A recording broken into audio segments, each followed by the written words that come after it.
pessoas que já estão, só para a gente ter uma ideia. Já estamos ao vivo. Ótimo.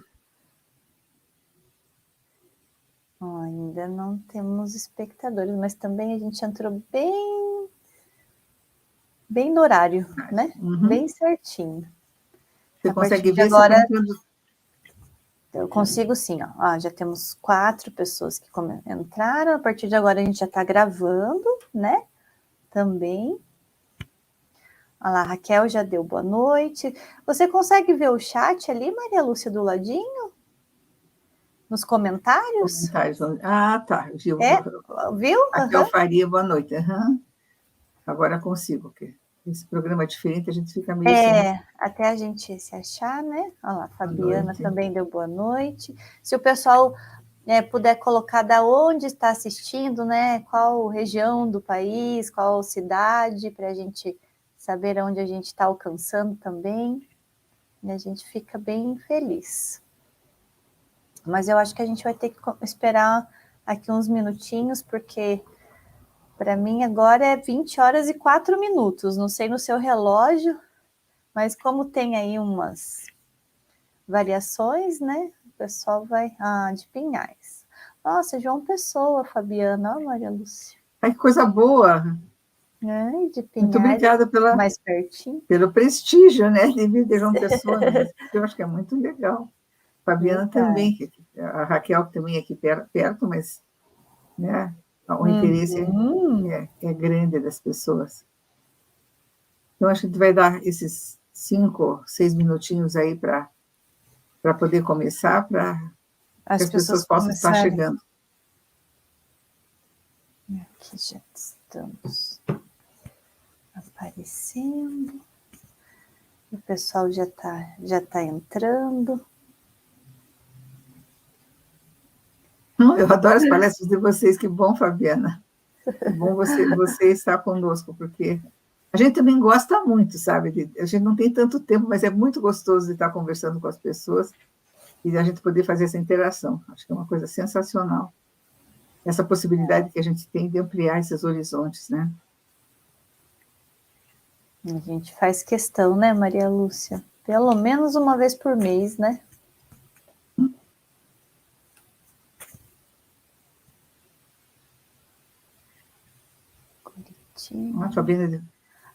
Que já esteve... Na época que a gente fazia presencial. A Raquel já esteve nas nossas palestras presenciais, ó. Jussara. Jussara, você conseguiu entrar, que beleza, muito obrigada, que bom que você conseguiu hoje. A Jussara tem um problema de não conseguir se conectar com o Simpla, né? E eu sempre fiquei prometendo que a gente ia dar uma assistência, a gente não conseguiu, mas hoje, como tem o YouTube, fica mais tranquilo, né? Nós estamos quase no nosso tempinho de fazer o início bem oficial, né? Isso. Vamos só dar mais um tempinho mesmo, porque o pessoal entra ali, ó, perto uns 10 minutinhos de tolerância. E a gente já começa... Fabiana, você está animada, mas eu também estou. Vou te dizer que essa palestra é muito especial, porque ela nunca foi feita. Então, nós estamos dando assim, prioridade para o nosso grupo. Eu fiz algo parecido num congresso, no final do ano passado, e foi assim, muito, muito bem acolhido o tema. E como é um tema que eu nunca vi as pessoas falarem da área da superdotação, a gente fica meio assim, como responsável de poder desbravar alguma novidade, né? A gente já vou explicar para vocês por que a gente começou com isso.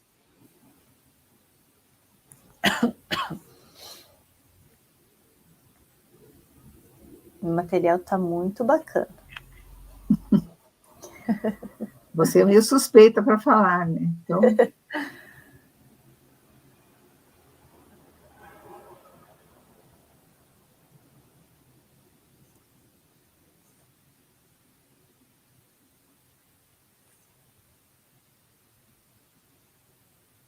Dani, você tem uma visão nessa plataforma de das pessoas que estão entrando, mesmo as que não fazem comentário?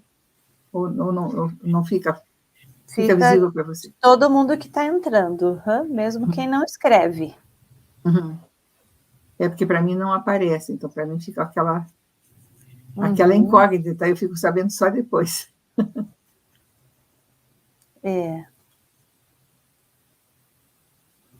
A gente tem 8 espectadores.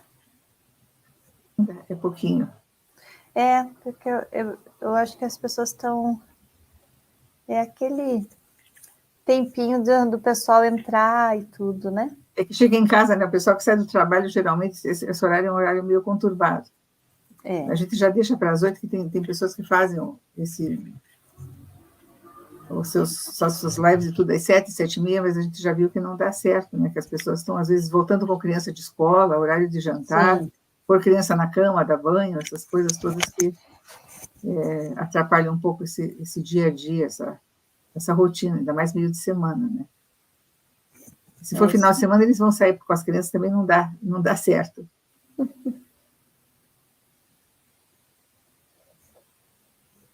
Então, já vou dizer, Fabiana, você disse que tem experiências, então eu gostaria, como isso é uma pesquisa que a gente tem feito, eu gostaria que vocês que tenham algum tipo de experiência, algum relato, e às vezes a pessoa não quer fazer isso publicamente, e às vezes a gente também não tem tempo de fazer isso, né, no momento de uma live, que vocês possam passar para o meu e-mail, porque pesquisa é amostragem, né?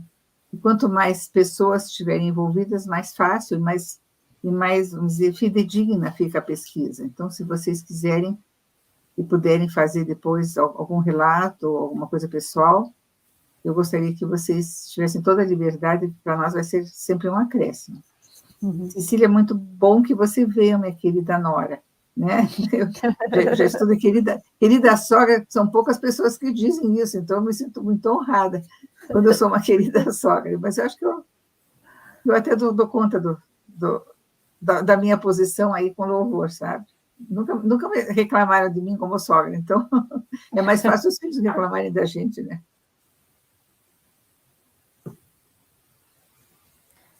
Teve uma pessoa, deixa eu ver, uma pessoa falando que não está passando. Mas as pessoas vocês estão assistindo pelo YouTube, né? Talvez, sabe a Gigi? Uhum. Ela escreveu ali no Instagram que não está passando. Ela desliga e liga de novo, será alguma coisa assim? Eu vou responder para ela aqui. Talvez ela... alguma coisa da...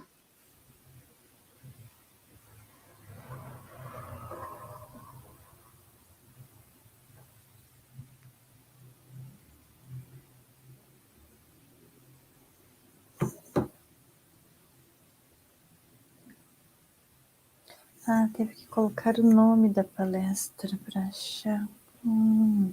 Tem a Cristina também está dizendo que fez a inscrição e que o link do Simpla não está entrando. O link do Simpla é o link do YouTube, né? É? Sim, então não tem muito. Será que o pessoal não está achando? Você ligou o YouTube para ver, Dani, para conferir? Sim, eu estou no YouTube. Então tá lá. Para mim está aparecendo aqui ao vivo no meu celular, tá aqui, ó, bem, tá vendo aqui, ó? Olha aqui, ó, na tela. Ó. Certo. Uhum. Para mim tá aparecendo bem certinho. O nosso YouTube é Inodap, ou é Instituto? Tanto faz, o que colocar, acha. Eu acho melhor colocar YouTube, desculpe, Inodap, né? No Simpla não consegue acessar? Não sei. A Raquel procurou pelo YouTube, tudo bem, o Simpla não consegue acessar, tá? É que o Simpla, ele direciona para o link do YouTube, né? Mas deixa eu ver. Bom, Bom, vamos começando daí para não... Vamos, aham.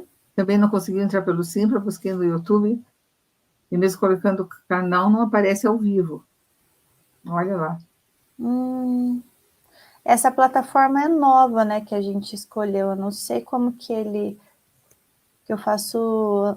Para mim estava dando tudo certo. Agora para as pessoas é a primeira vez que a gente está testando. Ele disse que entrou no canal do Inodap no YouTube, então deu certo, né? Mas as pessoas fizeram pelo Simpla... Eu deixei um recado bem A grande. Gigi já entrou aqui, então deu certo. Eu deixei um recado bem grande lá. Aqui tá, para mim aparece.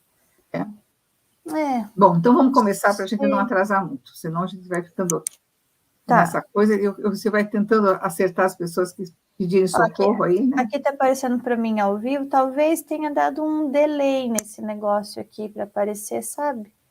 Mas agora já está aparecendo ao vivo. Certo. Bom.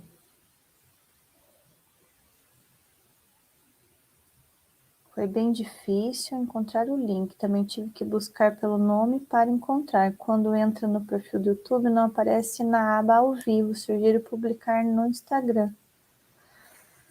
Tá. Foi um aviso lá no Instagram, talvez? Será que... Enquanto você coloca, eu vou dar Tudo bem, início. Maria Lúcia. É? Tá, vamos ajudando o pessoal, né?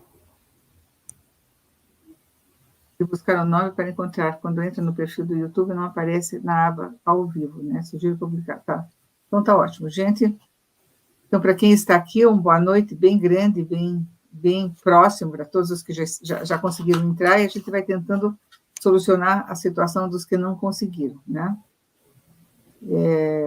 Essa situação de ter dois locais de ingresso, tanto pelo Simpla como pelo YouTube, às vezes está dando uma certa confusão. Então, vamos ver se a gente consegue fazer com um louvor o nosso trabalho, né? Então, a minha vontade de iniciar esse assunto é porque eu nunca vi, nos meus colegas da área de superdotação, alguém falando sobre, vamos dizer, uma dimensão diferenciada da criança, ou do jovem, ou do adulto superdotado, que tenha uma sensibilidade maior. Se a gente fala que superdotado tem sensibilidade, que é muito intenso, então isso está sendo sempre largamente divulgado. Mas dizer que existe uma sensibilidade um pouco mais extensa na área da espiritualidade, as pessoas não entendem muito, às vezes podem levar para um lado assim distorcido. Então, a minha preocupação sempre foi de que isso ficasse muito claro o que nós estamos falando e por que nós estamos falando, né? Então, se vou fazer alguma observação de uma forma bem correta, logicamente, no momento que eu comecei a ver características diferenciadas nessas crianças, e muitas das crianças os pais traziam, eu comecei a fazer uma marcação no portfólio. Nós temos todos os clientes dentro de pastas suspensas, então, ali no nomezinho da pessoa, eu colocava um adesivozinho colorido para saber que aqueles tinham alguma coisa que me chamava atenção em termos de sensibilidade maior, de percepção maior, de algumas características que a gente começou a perceber que existiam. Então, a partir daí, nós resolvemos começar a discutir, às vezes, num grupo de pais, ou em outra reunião, até no atendimento pessoal das pessoas de orientação, vinham alguns casos desses e muito curiosos.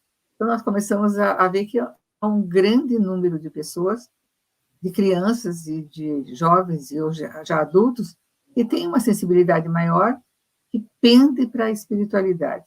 Então, nós resolvemos fazer uma fala mais direcionada e explicar como é que isso está sendo visto no mundo, não é no Brasil, porque no Brasil é muito incipiente ainda. Nós não temos, inclusive, textos e material, nem artigos que falem do assunto.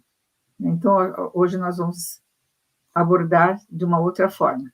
Então, eu geralmente, quando inicio palestra, eu apresento o palestrante, então não tem como me apresentar, né? Porque Eu acho que hoje a responsabilidade toda é minha. Então, as pessoas já me conhecem, então fica mais fácil de me buscarem, né? Tanto na rede social, ou mesmo pessoalmente, quando eu tenho necessidade. Então, eu presido o Inodap, mas o Inodap é um projeto muito bonito. Quem conhece sabe que é um projeto diferenciado, é um projeto muito bonito. Nós estamos a completar agora, no comecinho de abril, 24 anos da parte legal, né? O Inodap legalmente existe há 24 anos. Do meu trabalho tem um pouquinho mais, porque eu comecei meio que sozinha, então, antes de ter uma instituição formalizada, eu já estava me preocupando com isso. Então, nós vamos, então, hoje dividir com vocês algumas coisas de percepção, sensibilidade e espiritualidade com um olhar diferenciado, né, da superdotação. Eu queria que a Dani pusesse para mim as nossas... Isso, a nossa transmissão ali, que ficaria mais fácil para todo mundo, né?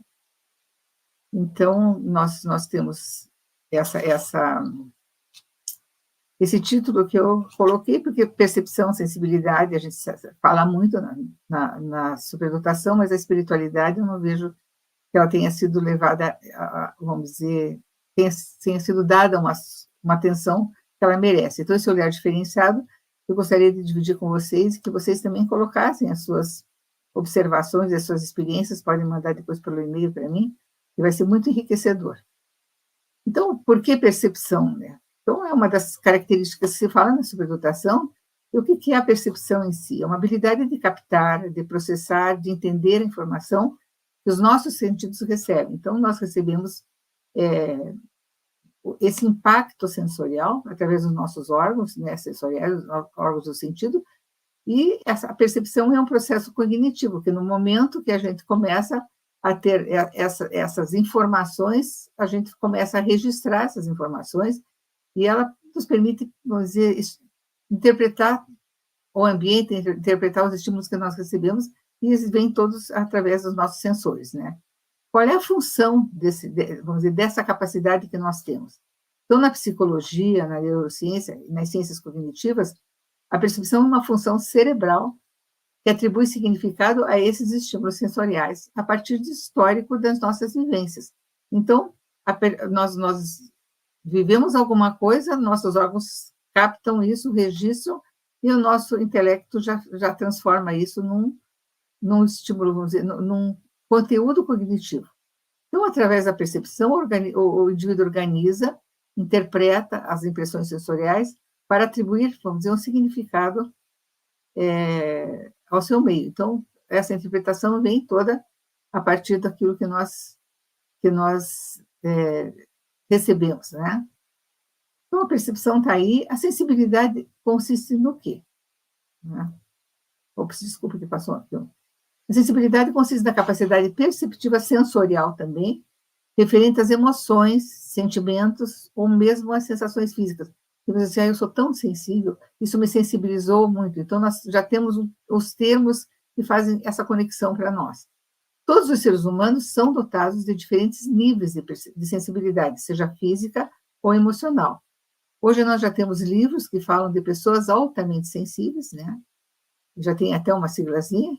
Elas apresentam uma capacidade sensorial mais acentuada. E, normalmente, essas pessoas, por terem essa capacidade sensorial de perceber mais, de sentir mais, elas têm, normalmente, um grande grau de empatia. Então, elas percebem mais, interpretam mais e se conectam mais, são mais empáticas. Então, essa característica não é um transtorno. As pessoas dizem, é tão sensível, que horror, chora por qualquer coisa, né? Faz um carnaval por causa de alguma coisa que aconteceu, não é um transtorno. E ela não deve ser vista como um sinal de fraqueza, né? Eu vou só dar uma passadinha rápida na superdotação, porque pode ser que alguém não se lembre, então nós vamos só se lembrar, quando nós falamos da sensibilidade, da percepção, como nós vamos tratar dos superdotados dentro disso. Então, o que seriam as características dos superdotados? Eu gosto dessas três, assim, que mata a questão, né? A precocidade, a sincronia ou assimetria no desenvolvimento e a superexcitabilidade. Nós já vamos cruzar isso, vocês vão ver por quê. Então, a precocidade seria habilidades desenvolvidas prematuramente em qualquer área do conhecimento ou do desenvolvimento cognitivo, ou da maturação física. Então, criança anda antes do tempo, anda muito cedo, é precoce. Fala muito cedo, recorda-se de coisas muito cedo, começa uma leitura muito cedo, isso é precoce. Então, precoce só existe na criança. Então, a criança pode ser precoce, não existe adulto precoce, porque o adulto já foi, já passou, né? Então, a precocidade é uma coisa da criança. Então, as crianças superdotadas normalmente apresentam uma área de precocidade. A sincronia do desenvolvimento, que é outra parte característica da superdotação, eles se desenvolvem de uma forma assincrônica. Então, uma ou algumas áreas evoluem em proporções diferentes. Nós, quando vamos ao médico, ao pediatra, normalmente mostra uma curva pondero estrutural, que seria aquela curva do desenvolvimento de altura, peso e as medidas da criança, né? Então, vamos dizer, é um gráfico que realmente é uma curva muito, muito igual. A parte da área de desenvolvimento mental, elas são picos. Então, nós fazemos um gráfico, então, tem picos de várias alturas, porque as áreas evoluem em proporções totalmente diferentes umas das outras, e em proporções diferentes das outras pessoas e das outras crianças. Então, a sincronia do desenvolvimento vem a ser esse desenvolvimento, se fala sincrônico, que são áreas que se desenvolvem em velocidades, em tempos diferentes do que é esperado. E a superexcitabilidade, ou essa intensidade que os superdotados têm, eu coloco que os superdotados são extremamente sensíveis, nós falamos de sensibilidade, então eles estão aqui, né? A grande intensidade é o resultado da capacidade excessiva de responder a estímulos de vários tipos. Então, os estímulos da percepção, nós falamos inicialmente, vêm pelos nossos órgãos sensoriais. Então, a sensibilidade que nós falamos também, ela cruza com os estímulos, e nós chamamos isso de superexcitabilidade. Então, algum agente externo está excitando os nossos sensores e de uma forma muito mais aprofundada. Então, os superdotados reagem mais do que o normal, durante um período que é maior do que o normal, a um estímulo que pode ser muito pequeno. Então, isso envolve não só fatores psicológicos, não, ele é emocional, porque é psicológico, não. Não é só psicológico, porque é uma sensibilidade que é registrada no nosso sistema nervoso central. Então, aí entra na teoria de Dabroski, que nós vamos conversar. Quem não sabe vai ficar sabendo, e quem sabe vai ouvir novamente falar desse mestre do desenvolvimento humano, né? Então, como é que no Brasil os superdotados são classificados? Então, no Ministério da Educação, em 2008, pois é uma das últimas definições que nós temos, define que os alunos com altas habilidades de superdotação demonstram potencial elevado em qualquer uma das seguintes áreas, isoladas ou combinadas. Então, intelectual, acadêmica, liderança, psicomotricidade e artes. Então, às vezes ele pode ser intelectual, ele pode ser artístico, ele pode ser acadêmico, ele pode ter uma capacidade de liderança, então, isoladas ou combinadas, se isso é expressivamente acima da média, acima daquilo que se espera, nós começamos a ter uma sinalização da superdotação. Então, no Brasil, nós temos essa separação das áreas da superdotação. Em 2004, o Renzulli, que é um dos nossos mestres, né, da área da superdotação, ele separou, em vez dessas 5 áreas, ele separou em 2. Ou o superdotado é na área acadêmica, né? Ou o superdotado criativo produtivo. Então, o acadêmico é aquele que é mais ligado vamos dizer, à parte de linguagem, a parte lógico-matemática, né? É a linguística e a lógico-matemática, e a parte o criativo produtivo são aspectos e atividades do desenvolvimento humano, né? Então, desenvolvimento do pensamento, de soluções, de materiais, de produtos, criação de produtos, habilidades de liderança estão aí, e a nossa relação, a relação que ela tem com o capital social, com essa capacidade de se socializar. O acadêmico é mais dentro das áreas de conhecimento mesmo. Então, o Renzulli separa em 2 áreas. E aí, tudo isso, nós temos, assim, 5 de um lado, mais 2 do outro, e a gente dizia, e o que nós vamos falar de espiritualmente superdotados? Aonde que se coloca isso? Então, nós vamos ver aonde que nós vamos encaixar dentro dessas nossas classificações. Por isso que não teve espaço até agora. Então, nós temos um pesquisador que ele nasceu na Polônia, mas ele é considerado psicólogo americano, porque ele se naturalizou, trabalhou com o Dabrowski, que nós falamos ali da superexcitabilidade. Então, o Dabrowski nasceu em 1902, morreu em 1980, e é o autor da teoria da desintegração positiva. Então, essa teoria engloba o construto da superexcitabilidade que nós acabamos de falar, né? Então, ele já fala da parte da superexcitabilidade, embora ele não tenha colocado isso dentro da superdotação. O Piekowski foi aluno e seguidor de Dabrowski, é um estudou com ele, esteve junto, organizou os trabalhos dele, então foi sempre assim vamos dizer, discípulo de Dabrowski, e ainda está, ele nasceu na Polônia em 1963, ele está bem mais idoso, mas ainda a gente consegue contato com ele via online, ele responde, então é uma coisa bem interessante, uma pessoa muito pronta dentro da área da superdotação. Ele é autor de cerca de mais ou menos 50 publicações sobre superdotação, né? E em 1979, então, um ano antes do Dabrowski falecer, ele pegou da teoria do Dabrowski essa parte da superexcitabilidade e introduziu essa informação na educação dos superdotados. Então, um pouco antes de Dabrowski morrer, ele começou a divulgar essa parte da superexcitabilidade na educação dos superdotados. Então, ele é vamos dizer, o pioneiro nessa área. Então, em 1999, ele se apresentou na Convenção da National Association for Gifted Children, em Albuquerque, no México, uma palestra sobre superdotação espiritual. Então, foi muito interessante, porque ninguém tinha falado disso até então, em 99, já tinha tido assim, alguns artigos lá americanos, mas assim, uma palestra a respeito desse assunto ainda era uma novidade. E essa convenção, a Associação Nacional Americana, ela reúne todos os estados americanos, são 53. E normalmente vão escolas de todos os estados, é um dos melhores encontros que eu já estive a respeito de superdotação. Eles se reúnem sempre no final do ano, mais ou menos entre novembro, começo de novembro, e é fantástico esse trabalho, porque a gente, vamos dizer, se conecta com pessoas de todos os Estados Unidos, né? Então, das escolas, é um trabalho muito interessante. E quando o Piekowski divulgou a superdotação espiritual, foi assim um chamariz, e as pessoas todas queriam assistir a palestra dele. E as palestras nessas convenções, existe um auditório maior, mas geralmente elas são feitas em espaços que seriam dentro dos hotéis, normalmente onde eles fazem, são espaços para 30, 40 pessoas no máximo.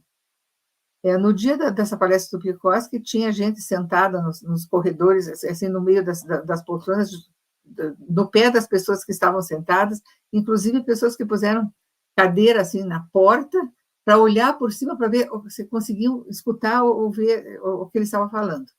Então, ele falou de duas coisas bem, bem importantes, né? Ele falou sobre o estudo de William James, que, quer dizer, era bem, bem anterior, né? De 99, o William James faleceu em 1910, que ele aborda a experiência religiosa e as descobertas sobre um conceito de dons espirituais. Então, no livro dele, ele já faz esse tipo de abordagem. Então, ele escreveu As Variedades da Experiência Religiosa, e foi publicado em 1902, e depois teve uma outra publicação em 1936. Então, se alguém quiser, eu estou dando mais dados, não é muito meu hábito, mas para vocês poderem ter elementos para poderem pesquisar depois. Então, nesse livro que ele escreveu, ele descreve as semelhanças nos sistemas de crenças das pessoas que têm alguma sensibilidade maiores para o lado da espiritualidade, né? Então, ele separa e faz esse tipo de descrição. E o Piekowski também ofereceu evidências de dons espirituais no livro do Eduardo Hoffman. Então, acho que, deixa eu ver, ele juntou pessoas de mais ou menos 200 pessoas de 20 a 70 anos, relembrando experiências da infância, e ele classificou por categorias. Então, é muito interessante o trabalho dele. Veja, ele publicou isso em 1922, né? 1992. Então,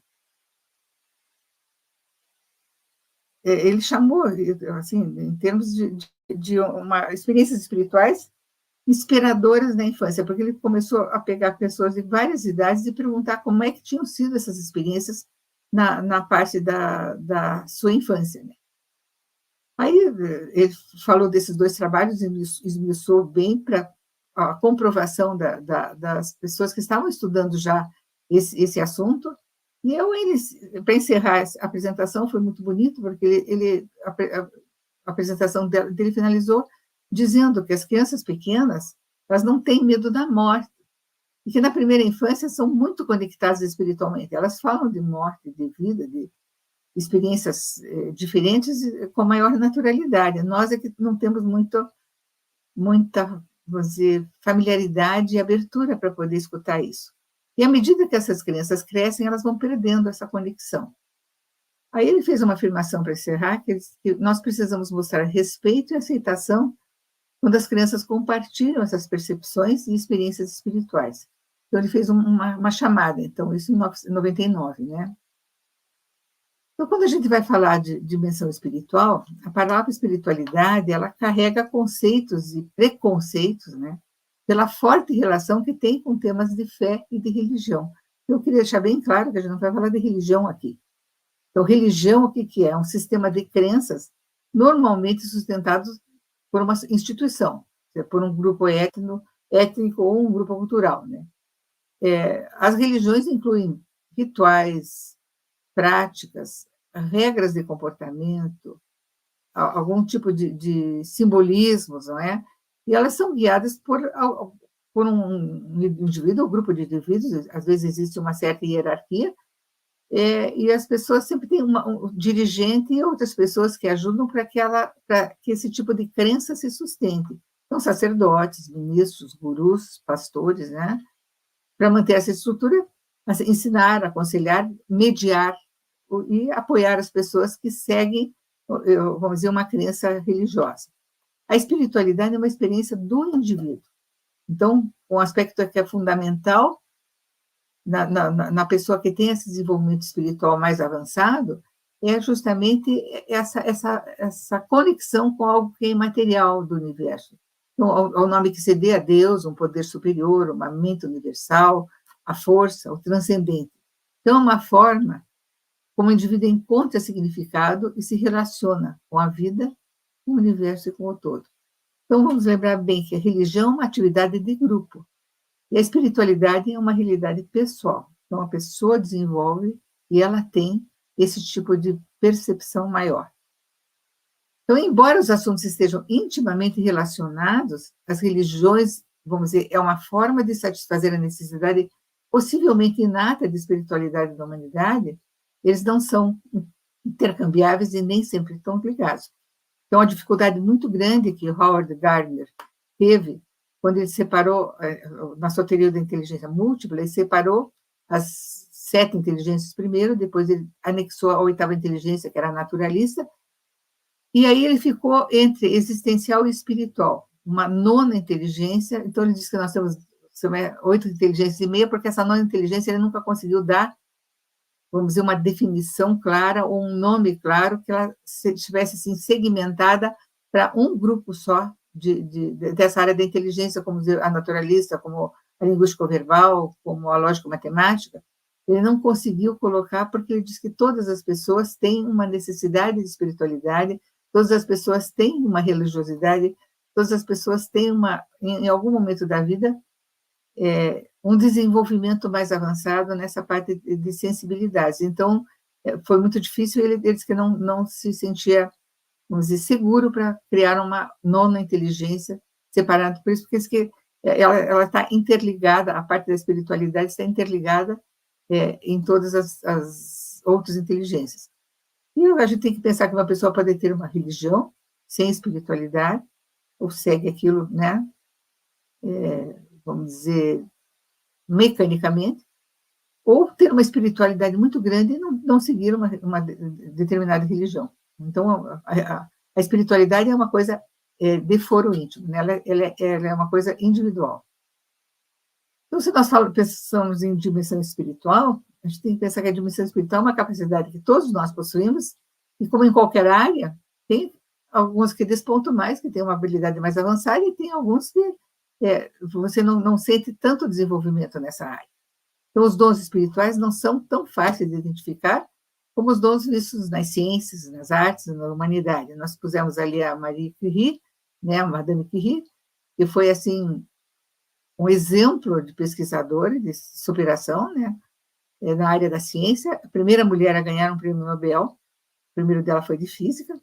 Depois, alguns anos depois, ela ganhou um prêmio Nobel de química. Ela descobriu o rádio e o polônio, né, e alguns elementos químicos dessas duas composições, e ela, assim, se despontou quando a mulher não era aceita nem para estudar. Então, a primeira faculdade que ela fez, ela depois foi formada em física, mas a primeira faculdade que ela fez foi uma faculdade, assim, da Polônia, porque ela deu o nome de Polônia em homenagem à cidade dela, né, onde ela veio, mas ela fez uma faculdade, assim, que era meio, vamos dizer, escondida, não era respeitada. E aí depois ela vai para Paris, ela, né, se desenvolve e conseguiu, né, essa respeitabilidade maior. E o que eu acho interessante é que ela se contaminou tanto com a radiação que ela teve leucemia, morreu com 66 anos, então foi uma coisa interessante. E outra coisa que ela tem de pioneirismo, ela está enterrada no Panteão, em Paris, e é um local que foi a primeira mulher a ter essa honraria de ser enterrada lá.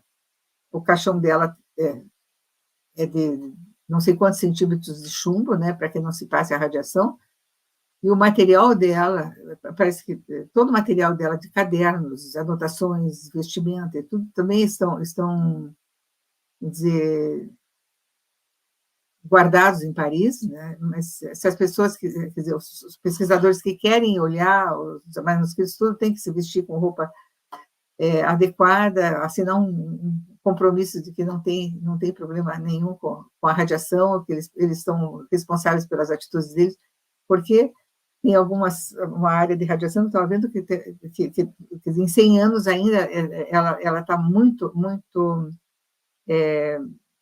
viva, tem algumas coisas da radiação que duram 1.600 anos. Então, ela está no caixão de chumbo para não contaminar as pessoas, mas ela não teve, não a precaução, mas a percepção de que ela estava se matando, né, estudando uma área que era muito, muito perigosa. Então, quando a gente vê Beethoven, eu pus ali porque nós temos vários músicos, vários autores que também despontaram também, mas é fácil você descobrir Mozart, Beethoven, Chopin, né? A gente vê que tem coisas maravilhosas dentro da arte, e depois o Van Gogh também, né? Que também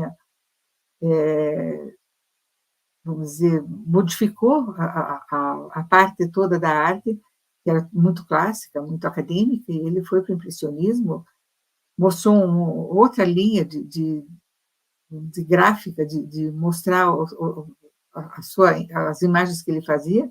Durante a vida toda ele não vendeu um quadro, né?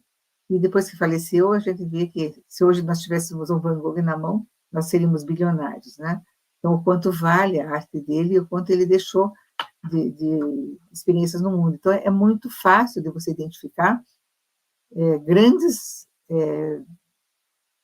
mestres, ou grandes autores, ou grandes pesquisadores, ou grandes cientistas, só que, além, na área da espiritualidade, ou da parte humana, além de quem ganha um prêmio Nobel da Paz, nós temos poucos prêmios ou elogios para aqueles que têm o domínio do reino espiritual. Então, poucas pessoas são reconhecidas, né, e valorizadas por causa de ter... Então, a gente não vê muitas pessoas despontando ou sendo mostradas nessa área. Então, na dimensão espiritual, a gente vê, sim, que nós temos, assim, pensamos no Mahatma Gandhi, na Madre Teresa de Calcutá, que é uma vida dedicada à bondade, à solidariedade, ao bom exemplo, né? E eu pus a Helen Keller, porque a Helen Keller é um exemplo de superação extraordinário, né? Com 18 meses ela teve uma doença e ficou cega e surda, e ficou uma criança irracível, uma criança muito difícil, e evoluiu graças a uma professora, Anne Sullivan, que foi assim quem foi morar na casa dela e conseguiu começar a fazer essa conexão para ensinar, fazendo as letras, as coisas na mão, pelo tato, e começar a ensinar essa menina. E ela, quer dizer, terminou a sua vida fazendo palestras pelo mundo, escrevendo artigos, sendo assim uma divulgadora dos direitos das mulheres e dos direitos a voto. Ela foi assim muito preocupada sempre com os deficientes. Então, ela deixou um exemplo de superação enorme, de alguém que não se dava muita esperança de ser alguém na vida, e ela teve essa facilidade ou essa dedicação para chegar a um ponto extraordinário, né, de produção, né, humana. Então, tanto que ela tem a Ordem do Cruzeiro do Sul, uma vez que ela esteve no Brasil, ela recebeu uma medalha de ouro. Então, são pessoas que a gente, na vida adulta, é fácil de reconhecer, né? Desponta e você começa a valorizar. Identificar crianças espiritualmente superdotadas é uma tarefa mais desafiadora, porque tanto a família como a escola não estão adequadas para avaliar ou aquilatar o que dentro dessa criança tem a mais. É bom de matemática, a gente sabe, é bom do português, a gente sabe, é bom na educação física, desponta na parte do esporte, mas ele é muito sensível, ele é muito perceptivo, ele é muito alguma coisa que eu não sei dizer como é que é. Então, a gente não dá muita confiança naquilo que a gente também não tem meios de identificar, né? Então, essa nossa pesquisa veio a partir desses registros de percepções, dos relatos diferenciados das crianças, às vezes dos jovens, das suas famílias, quando eles se sentiam confortáveis de conversar a respeito do assunto, que era uma coisa diferente no seu filho, ou a angústia era tão sufocante, então a escola está preocupada, a escola quer que eu me retrate, eu quero que diga que meu filho está dizendo bobagem, ou sei lá o quê. Então os pais vêm assim numa angústia enorme, porque o filho tem alguns comportamentos ou algumas afirmações muito diferenciadas. Então, nos contactos de orientação, dos grupos de pais ou de adultos, essa certeza de que ali haveria um pouco mais de apoio, a escuta de parceria, cria, às vezes, uma liberdade da pessoa expor um pouco mais dessa capacidade que os seus filhos têm, ou eles mesmos têm, mas que eu sinto muito medo de revelar. Então, quando a gente fala da dimensão espiritual, a gente vê assim, que escritores que estudam crianças superdotadas, eles começam a notar que são elas que fazem essas perguntas existenciais. Não, são perguntas que não vêm de qualquer um. Quem que eu sou? Me diga de onde eu vim. Ou por que as pessoas morrem? Como é que o universo começou? Quem é Deus? Mãe, o que vem depois da morte? Depois que a gente morre, tudo o que vem depois da morte? Então, a gente vê que nós estamos numa cultura que ela está dividida entre quem acredita no espírito, sobre qualquer forma que vocês possam identificar, né? E aqueles que não acreditam. Aí, no meio disso, tem crianças superdotadas com interesse precoce pelas grandes questões, com aquela mente borbulhando, questionando, intensas e ativas. Então, eu deixei ali embaixo, se vocês quiserem printar, alguns dos autores da superdotação que tratam nos seus artigos, alguns anos ali, a respeito dessa condição e dessa capacidade que as crianças apresentam. São dentro da nossa área, né? Embora poucos escrevam sobre espiritualidade, no Brasil eu não tenho noção de quem está se aprofundando ou fazendo registros maiores das crianças, o registro de superdotados que fazem perguntas essencialmente espirituais muito cedo aparecem em grandes publicações. Lá embaixo também está o nome dos autores que que trabalham com isso, e são autores da superdotação.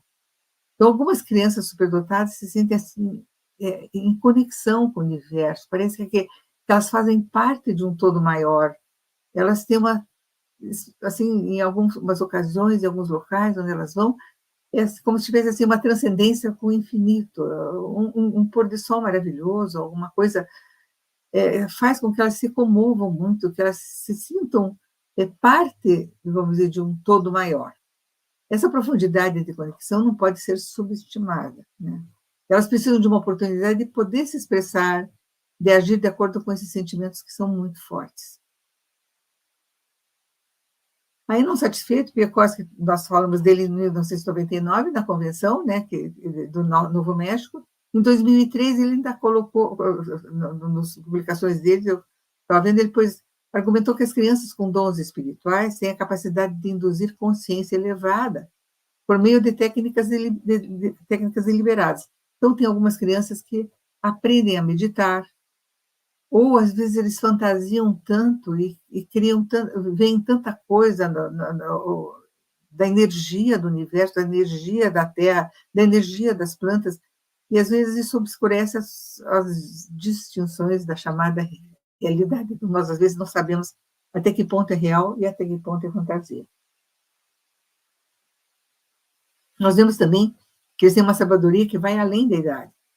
Então, podem fazer perguntas pontuais, né, com propósitos certos e significado desde muito cedo, né? São capazes de se conectar a alguma energia infinita. Espiritualmente superdotados, também se sentem fortemente conectados ao mundo ao seu redor, além de seu eu interior, outras pessoas e o Deus, ou alguém, alguma força superior, como for definido por elas. Então, Piekoski ainda fechou mais essas 3 informações nos artigos dele. E aí, vocês vão me perguntar, mas como é que eu sei se essa criança tem esse dom mais... Porque da matemática ele está resolvendo, no português ele está fazendo, na música ele está aprendendo, e aprende mais rápido. Então, quem são essas crianças que têm esse dom mais espiritualizado? Então, a Joan Smudny, eu vou deixar depois o registro dela também, para vocês poderem pesquisar. Ela tem um capítulo de um livro, eu tirei de lá do trabalho dela, essas características que ela levanta. Então, interessados desde muito cedo em questões filosóficas e espirituais, então perguntam muito a respeito disso, né?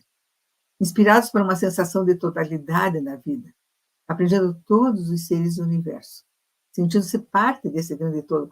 Como eu já falou, é uma conexão maior, eles sentem que fazem parte disso.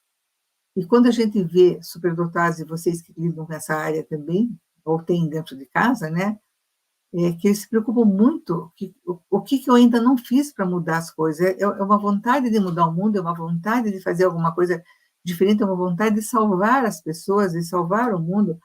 Eu tenho, às vezes, superdotado de 20 anos, e eu já passou 20 anos e eu não fiz nada ainda para modificar esse mundo. Eu estou muito atrasado. Então, a gente vê que é uma ansiedade de fazer modificações. São muito inclinados a sondar crenças religiosas com perguntas difíceis ou impossíveis de responder. Então, se a crença religiosa é familiar, eles vão fazendo perguntas, às vezes, muito complicadas, muito complexas. Às vezes, por outro lado, né, vão fazer, vamos dizer, a catequese na escola, ou a catequese na igreja, para poder fazer a primeira comunhão. Coitado do catecista, né? Porque eles vão fazer perguntas que nunca se imaginou que alguém fizesse.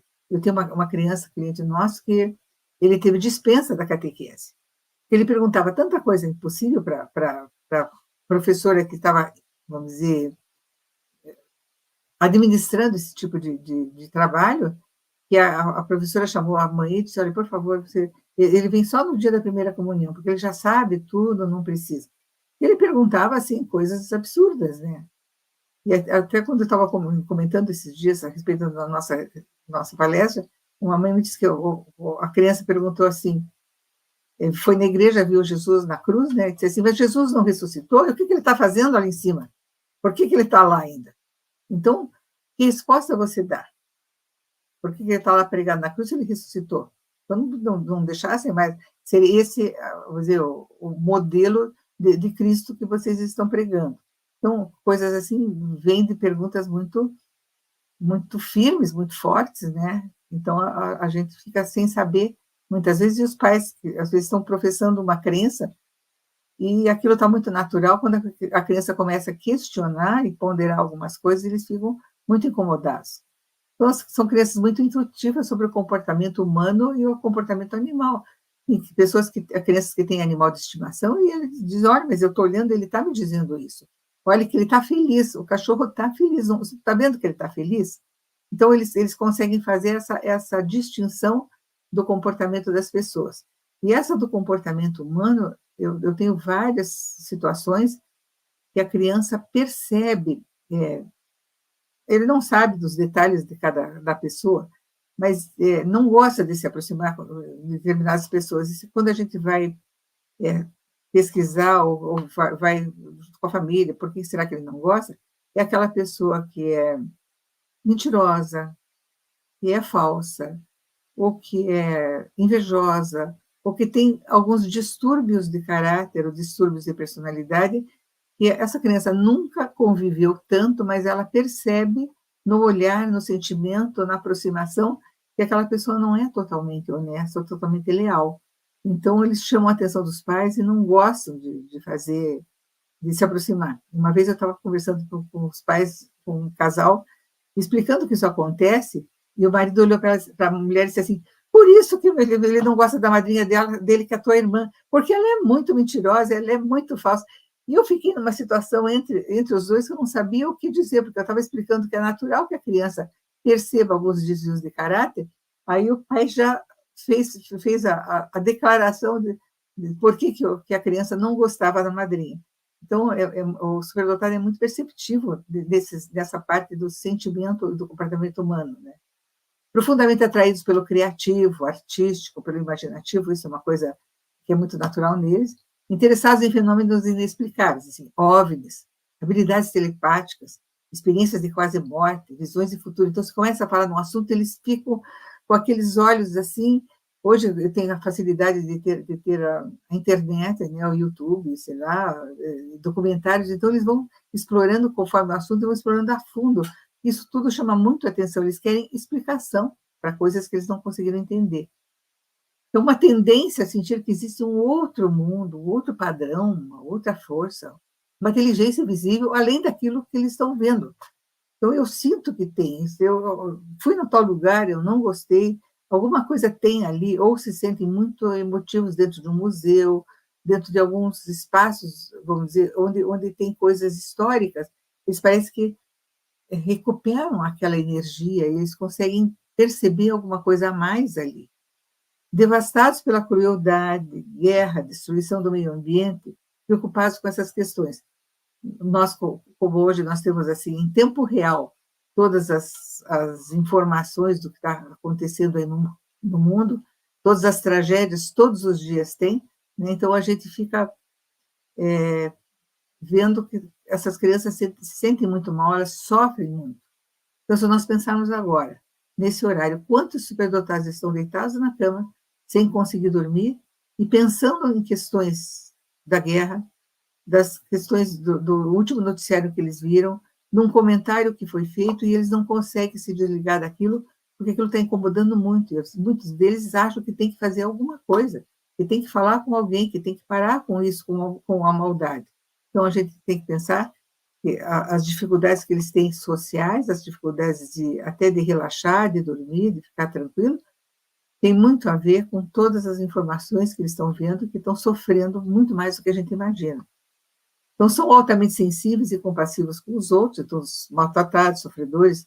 Sempre digo que eles são defensores dos pobres e oprimidos. Tem alguém sofrendo, tem um superdotado lá que está preocupado.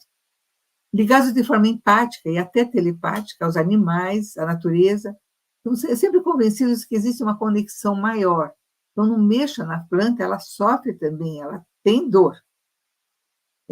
Uma vez veio uma criança e veio chorando para mim, que a mãe tinha matado uma barata. Eu disse, Maria Luz, a mãe matou uma barata. Aí eu, né, com aquela simplicidade da gente, né, eu disse, olha, a barata é um animal daninho, porque ele vai da sujeira, vai dentro do lixo, carrega nas patinhas as coisas sujas, aí ela vai subir na tua comida, em cima do fogão, nas frutas que estão na fruteira, e de repente ela está transmitindo doenças, ou está trazendo uma coisa que vai prejudicar vocês.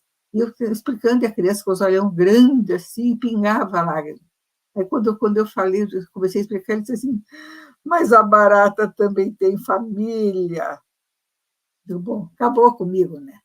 Como é que eu vou explicar? Que a barata é maldosa, que de repente ela também tem o papai barato, a mamãe barata e os filhinhos baratinhos.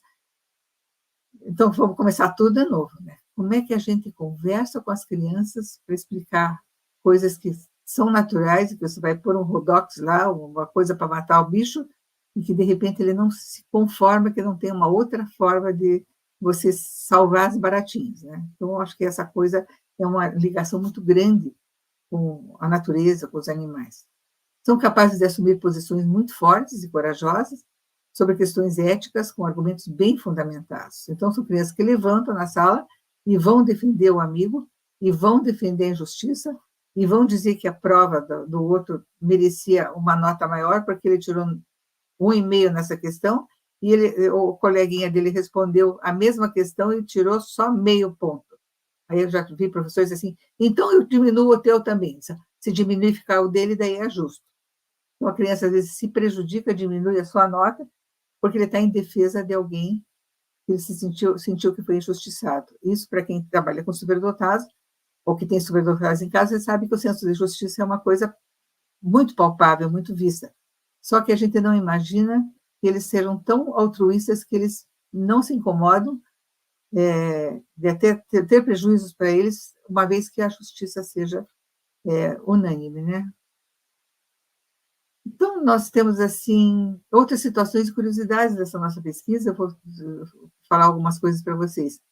Então, nós vimos, assim, que dentro desses autores que trabalham na superdotação, a maioria diz que entre 3 e 5 anos, eles podem falar de algumas coisas um pouco extraordinárias para nós. Então, tem crianças que podem falar das suas outras mães, de antes de eu estar aqui, ou quando eu vivia num outro lugar, e com a maior naturalidade. Então, eu já tive uma psicóloga conhecida nossa que veio preocupada com a filha, porque a filha disse que eu morei no Japão, e quando eu estava andando numa carroça, nós estávamos numa estrada de pedras, e o cavalo empinou e nós caímos todos, e minha mãe bateu com a cabeça, a minha outra mãe bateu com a cabeça e morreu. E ela dizia, mãe, você não pode procurar onde estão os meus irmãos? Eu tinha irmãos dentro daquela carroça e eles ficaram vivos. Eu quero saber, a minha outra mãe morreu, mas eu quero saber dos meus irmãos. Como é que a gente pode fazer? Então, quando uma criança de 4 anos, ou 3 para 4 anos, faz essa observação, vamos dizer, uma pessoa simples vai dizer, não, é bobagem, isso aí é bobagem, você sonhou, você vive em algum lugar, isso aí não existe, não é possível. E a gente vê que existem muitos pesquisadores que trabalham nessa busca de entender como é que tem pessoas que têm esses insights, esses lances de lembrar de alguma outra coisa que a gente não dentro da racionalidade, a gente não encontra. Então, até eu separei aqui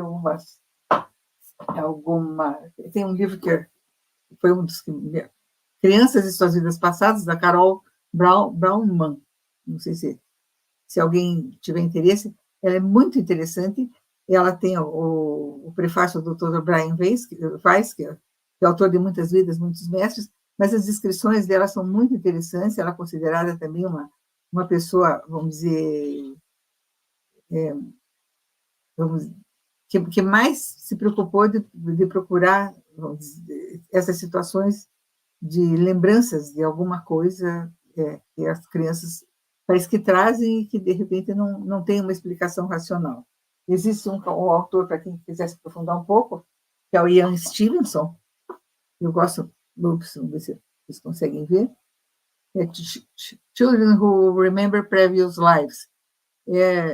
Ele faz pesquisas dentro de várias civilizações pequenas, da Índia, na China, na Malásia, em ilhas pequenas, e eles vão pegando, vamos dizer, forma a equipe, e ele vai pegando pessoas da equipe dele que não se conhecem, que não tem relação, porque ele quer a maior isenção possível, e aí ele fez nessa pesquisa, que deu por 30 anos de pesquisa para ele fazer esse livro, então ele ia assim, procurando a criança, alguém nasceu com uma marca nas costas, então você lembra de uma facada que ele levou, não sei aonde, numa guerra, não sei das quantas. Então, ele vai procurar ver, naquela época, onde foi, quantos anos atrás, se poderia ser comprovada alguma conexão com esse ser que chegou hoje com uma marca ou com um símbolo ou com uma lembrança de coisas que ele não sabe explicar. Então, essa equipe vai em busca disso e vai tentando comprovar aquilo que é verídico ou não, se existe, vamos dizer, a comprovação mesmo dessa lembrança ou desse sinal. Então, só deixando para vocês, algumas pessoas devem ter experiências nesse sentido, ou já devem ter ouvido falar, ou na sua família, então acho que é bom a gente ter relatos, né, que sejam mais ou menos paralelos àquilo que a gente fez, que a gente está procurando. Então, tem alguns que têm amigos invisíveis, e eles contam detalhes dos seus amigos, como é que o amigo é, como é que faz, o que ele gosta. Aí eles fazem exigir. Diga. É que estão perguntando o nome do autor do livro. Esse é Ian Stevenson. Ian... Deixa eu ver se... Acho que mais para a sua direita. Direita? Isso, aham. Ele está com uma luz em cima, ele tá com o reflexo da sua luz. Vou tirar aqui. Eu acho que dá para ver um pouco mais para a sua direita.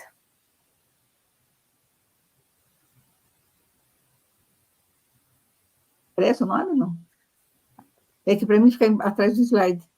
E para mim está bem pequenininho aqui na tela, não sei se as pessoas estão vendo, mas qualquer coisa... Aqui embaixo, ó, aparece Ian Stevenson. Isso. Ian Stevenson. Isso, Isso? Então, tudo bem. Isso. Então, eu acho interessante que obrigada. a gente... Não, ótimo. Que a gente tem esses pesquisadores, né, que buscam, e se procurar, tem coisas bem interessantes a respeito da pesquisa dele, é extremamente sério no que fez. Então, daí tem aquela história dos amigos invisíveis, né, que todo mundo tem alguém na família ou conhece alguém que tinha amigo invisível. E, às vezes, eles fazem exigências muito, muito interessantes. Então, eu sempre conto o caso, quando eu comecei a trabalhar na superdotação, tinha uma amiga que era professora e foi diretora de um dos colégios aqui de Curitiba, e a menininha dela tinha 4 anos, a gente fez a avaliação, e aí ela disse que tinha o amigo invisível dela, que ela conversava e tal, e um dia ela disse: mãe, é aniversário do Leonardo, eu preciso fazer um bolo para ele. Então, a mãe entrou no jogo, vamos fazer o bolo do Leonardo e tal, tudo bem. Fez um bolinho pequeno de chocolate, que o Leonardo gostava e tal. Aí juntou as coisas, entrou na brincadeira, então, ó, vamos pôr então a festinha dela, arrumou no quarto dela, pôs pratinho, pôs copo, levou uma jarra de suco, então vamos cantar assim, não, você não faz, você não é criança, nossa festa é de criança, então não tem nada que ver. Fechou a porta, pôs a mãe para fora, e a mãe que ficou ali, meio que monitorando, né, para ver até onde ia. Escutou ela cantar parabéns inteiro, tudo bem, cantaram parabéns, fizeram toda essa brincadeira de aniversário. Depois de quase uma hora, ela saiu lá do quarto, agora acabou a festa, eles foram embora e tal. Eu disse, não, eles foram quem? Não, o Leonardo trouxe 2 amigos dele, então a gente fez a festinha e já foi embora. Daí ela entrou no quarto e tinha o prato de bolo. Como a gente corta o bolo e fica ficando aqueles farelos, não tinha bolo mais, só tinha o farelo. E ela disse, não, vocês comeram o bolo? Não, nós comemos, todo mundo comeu. Você comeu, eu comi também. Mas não sobrou? Não sobrou. Eles gostaram muito do teu bolo, estava muito bom. E essa mãe, acho que está procurando até hoje, onde foi esse bolo. Então, procurou. Para nós, assim, quando ela contou depois no grupo de pais, os pais relataram um sem número de possibilidades. Então, não está dentro das gavetas, não está dentro das quantas, embaixo do colchão, embaixo da cama. Será que ela não foi ao banheiro e não jogou na privada, né, no vaso sanitário? Mas ela era pequena, ela tinha um problema de motricidade, ela não tinha força para dar descarga, porque a válvula de descarga era muito pesada. A mãe disse que no dia seguinte, quando foi a faxineira, eles procuraram até dentro do bolso das roupas dela, para ver se ela não tinha colocado. Não vou dizer que teve até. Quem sabe ela pôs no bolso do casaco e tal. Procuraram em tudo no quarto, não tinha sinal de bolo, nem farelo de bolo. O bolo foi. Até hoje a gente não sabe como isso aconteceu. Mas esse bolo foi consumido e uma criança de 4 anos não come um bolo inteiro de chocolate, né? Então, alguma coisa aconteceu ali que sai da nossa racionalidade e a gente não tem uma explicação tão fácil dentro daquilo que seria simplista também para a gente explicar, né? Às vezes eles fazem assim exigências que eu quero que o lugar na mesa, ou quando vão viajar tem o lugar do cinto de segurança para o meu amigo, e às vezes os nomes dos amigos são bem mais elaborados, não são nomes muito simples, mas um nome mais, às vezes, de outra nacionalidade, ou de um nome mais estranho, e eles falam com os amigos assim, conversam, às vezes estão falando sozinhos, alguém está conversando, estou conversando com o meu amigo invisível. Então, a gente vê que é uma coisa natural. Hoje, de tarde, estava falando com o pai, e ele falando do filho também, que tinha esse tipo de situação. Eu digo, já vou dar o spoiler da nossa palestra, mas ele também confirmou que o filho conversava e eles se preocupavam de olhar com quem está conversando, se com o meu amigo, e dizer o nome, tinha 2 amigos. Outra coisa que eles fazem, às vezes eles identificam correta e intensamente fotos de alguns lugares onde eles e sua família nunca estiveram. Vê uma foto e ele identifica, sabe onde é, conversa sobre o que aconteceu ali, e é lugar que às vezes ele nunca viu na vida e também a família nunca esteve. Aí, nas fotos tem uma situação também, tem um médico aqui conhecido que a sogra fez uma casa num balneário aí, em Santa Catarina, e levou uma série de coisas que sobraram na casa. Ela tem 8 filhos, então agora vai servir para os netos, para todo mundo ver, e pegou um aparador assim e encheu de porta-retrato. Porque ela disse, aqui em casa já não cabe mais, então põe retratos de família para que os filhos ficassem com aquela lembrança, que cada vez que vão lá à praia, conseguissem ver essas fotos dos familiares, conseguisse preservar essa lembrança deles. Aí esse médico chegou com seu netinho, e o neto olhou, pegou um porta-retrato, olhou no porta-retrato e disse assim, esse vovô aqui vai toda noite conversar comigo quando eu estou rezando. E o médico telefonou e disse, Maria Lúcia, isso é para você, eu não sei o que eu digo. Diga que está certo, né? Mas esse médico não tinha conhecido tão bem o avô, porque ele tinha falecido muito jovem. Então, na fotografia estava a família toda, e essa criança que já era avô, quer dizer, era neto desse médico, então seria quase que não é, bisneto, tetraneto, né? Na lembrança lá. Então, esse vovô está todo dia no meu quarto, ele vai de noite me ver quando eu estou rezando. Então, ele identificou pela fisionomia. Então, a gente vê assim, mas de onde que veio isso? Uma fotografia que ele nunca tinha visto, de uma pessoa que ele não conheceu, e nem o seu avô tinha tido tanta intimidade. Então, não pode ser, passou a lembrança dos avós, né? Então, às vezes, eles contam que conversaram com parentes ou amigos que morrem, no caso desse aí, e eles sentem a energia dos ambientes onde transitam. Então, eu vou naquele lugar, não gosto, não quero ficar aqui, ou não quero ir na casa dessa tia, não gosto de lá. Então, eles reagem, e essa reação é mais de proteção do seu equilíbrio. Eu sinto essa energia mais negativa, eu sinto alguma coisa que não está boa, e eu preciso sair daqui, né? Então, eles, às vezes, se rebelam, não querem ficar, não sabem o que é, mas às vezes não identificam que é a energia do local, mas eles sabem que não gostam dali.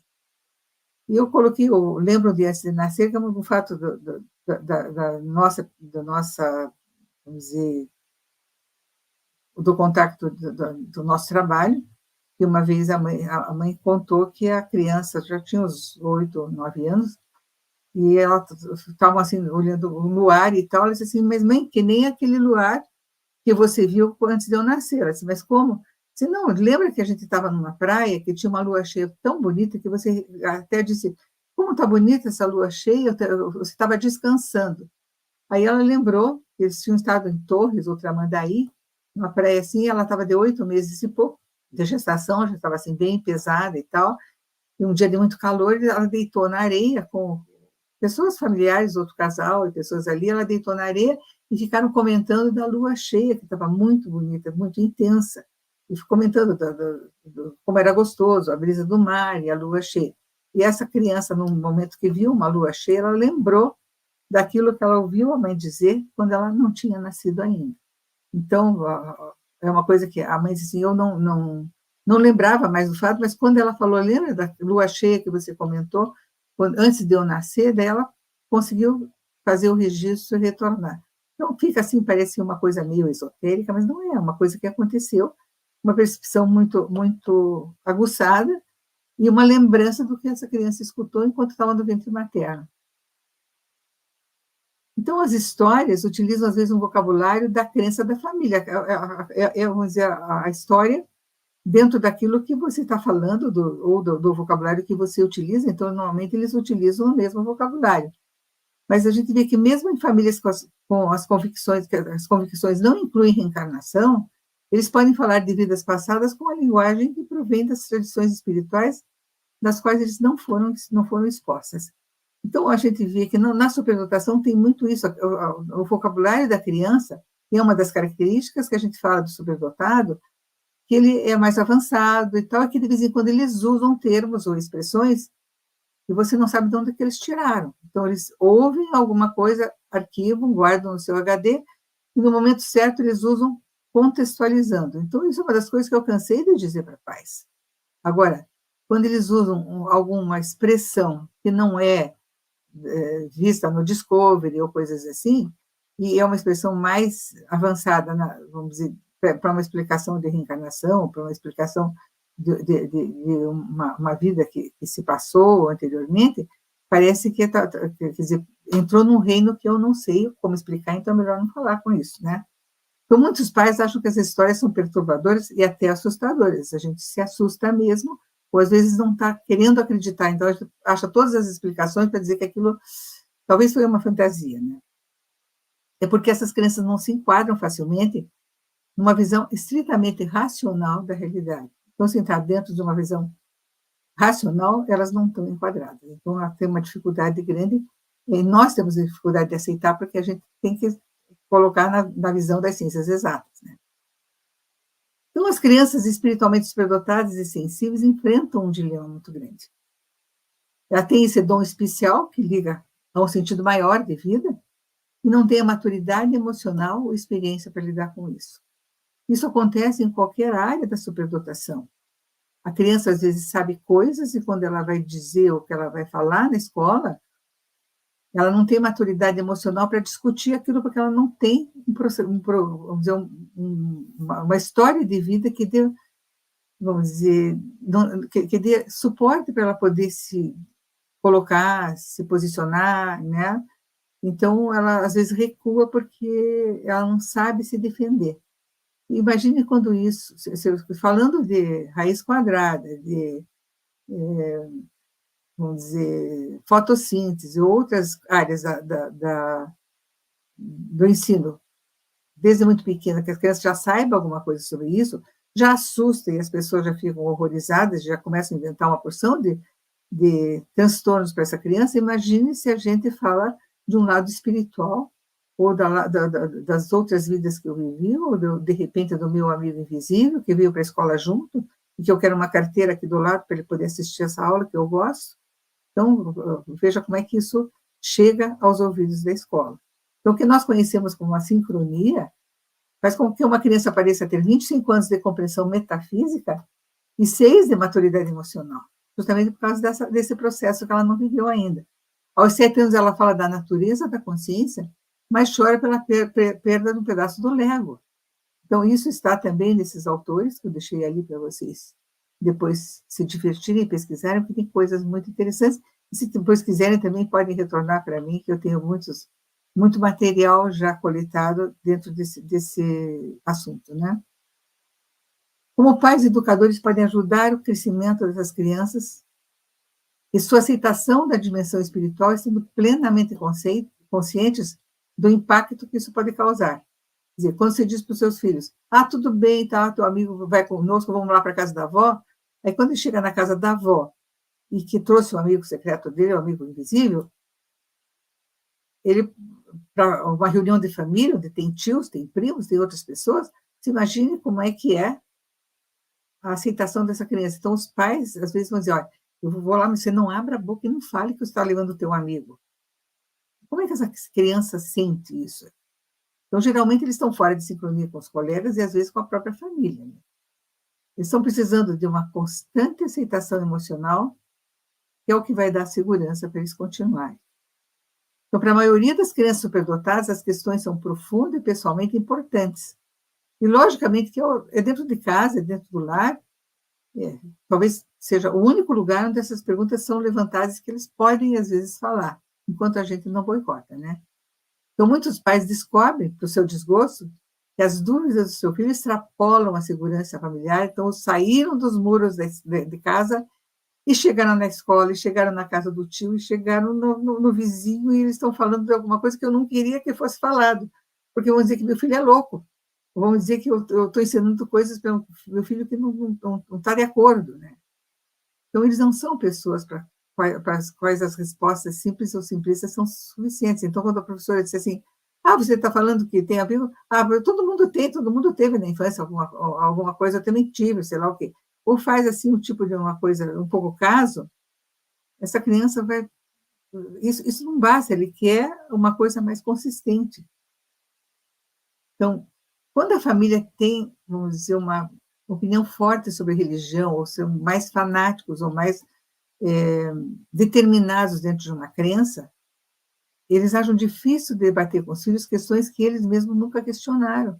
E algumas crenças religiosas, ou algumas linhas, são muito rígidas, e as pessoas, às vezes, nunca puderam nem pensar de questionar. Aí vem aquela criança e vai para a evangelização, ou vai lá para a escolinha do evangelho, ou da igreja, e aí, de repente, eles vão questionar alguma coisa que nós nunca perguntamos. Então, elas se sentem o quê? Desencorajadas, e aí começam a evitar falar sobre suas dúvidas. Então, melhor não falar, porque eles não vão entender. Então, apesar das suas perguntas serem complexas, podem não abordar, às vezes pode ser que não seja a questão de fé ou de religião. Elas podem estar apenas tentando entender os seus próprios sentimentos e as experiências que ela teve sobre o assunto, aquilo que eu vi, o que eu estou vendo, o que eu estou sentindo. Eu quero explicação para isso. E, às vezes, nós já colocamos isso como uma coisa religiosa ou como uma coisa que não pode ser conversada, né, e que as pessoas não vão entender. Então, como é que nós poderemos apoiar os espiritualmente superdotados? A tendência é que eles vão se moldando e vão deixando de lado essas percepções que são tão bonitas, essa sensibilidade, para se adequar ao resto do mundo. Isso qualquer superdotado faz. Eles sabem mais de matemática, eles começam a fingir que não sabem. Eles vão fazer uma prova e tem criança que erra na prova para ficar igual ao resto da turma. Imagine isso numa coisa que vamos dizer, palpável, é concreta, é dentro do conteúdo que está sendo falado em sala, ele já tem esse tipo de boicote. Imagine quando a situação é algo que sai dos muros da escola também e fica num âmbito mais específico, né? E mais sensível, né? Esse preço é alto, a alienação da parte mais preciosa de si mesmo. Então, os superdotados podem fingir ser como todos e manter sua ponderação e questionamentos para si mesmos, ou decidir que o domínio espiritual é irreal e é algo que eles devem superar. Então, isso vai passar, então vão dizer que com o tempo eu vou esquecer isso aí, com o tempo não existe, me disseram que é bobagem. Eles começam a fazer uma lavagem cerebral neles mesmos para poder deixar isso de lado. Qualquer que seja a escolha, eles vão sentir a perda em algum momento das suas vidas. Em algum momento isso volta, em algum momento eles vão sentir que perderam, ou que alguma coisa foi tirada desse conhecimento que eles precisavam ter, ou precisavam desenvolver. Eu já perguntei nas nossas postagens, mas será que isso é um fenômeno novo? Ou nós estamos permitindo falar dele pela primeira vez? Eu estou falando da área de superdotação pela primeira vez. Mas dentro do nosso espaço, no NEODAP, a gente fala o tempo todo.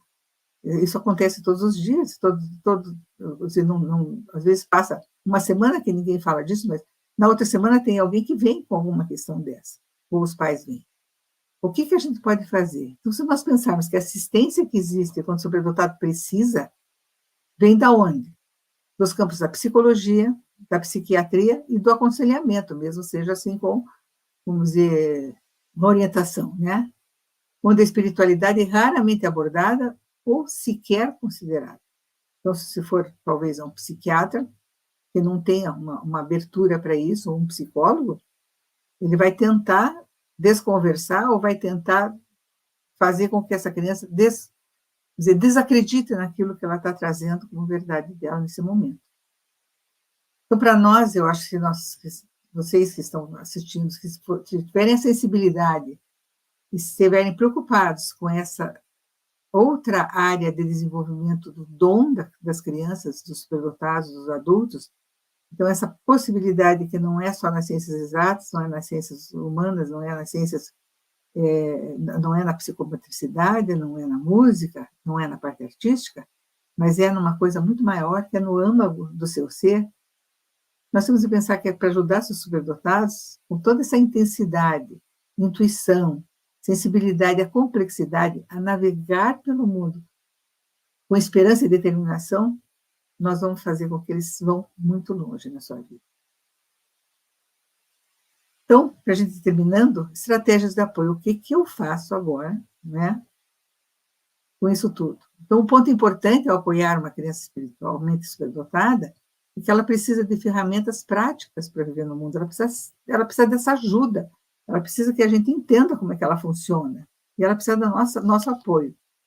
Eu peguei também da Joan Smutny, nesse capítulo que ela escreve, ela põe: concentre-se no presente.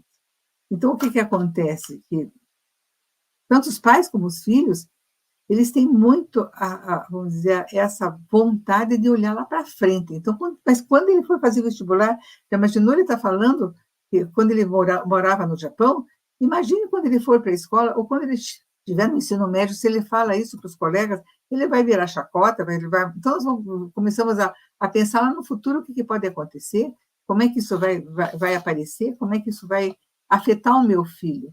Não pense, vamos olhar para a realidade agora, né?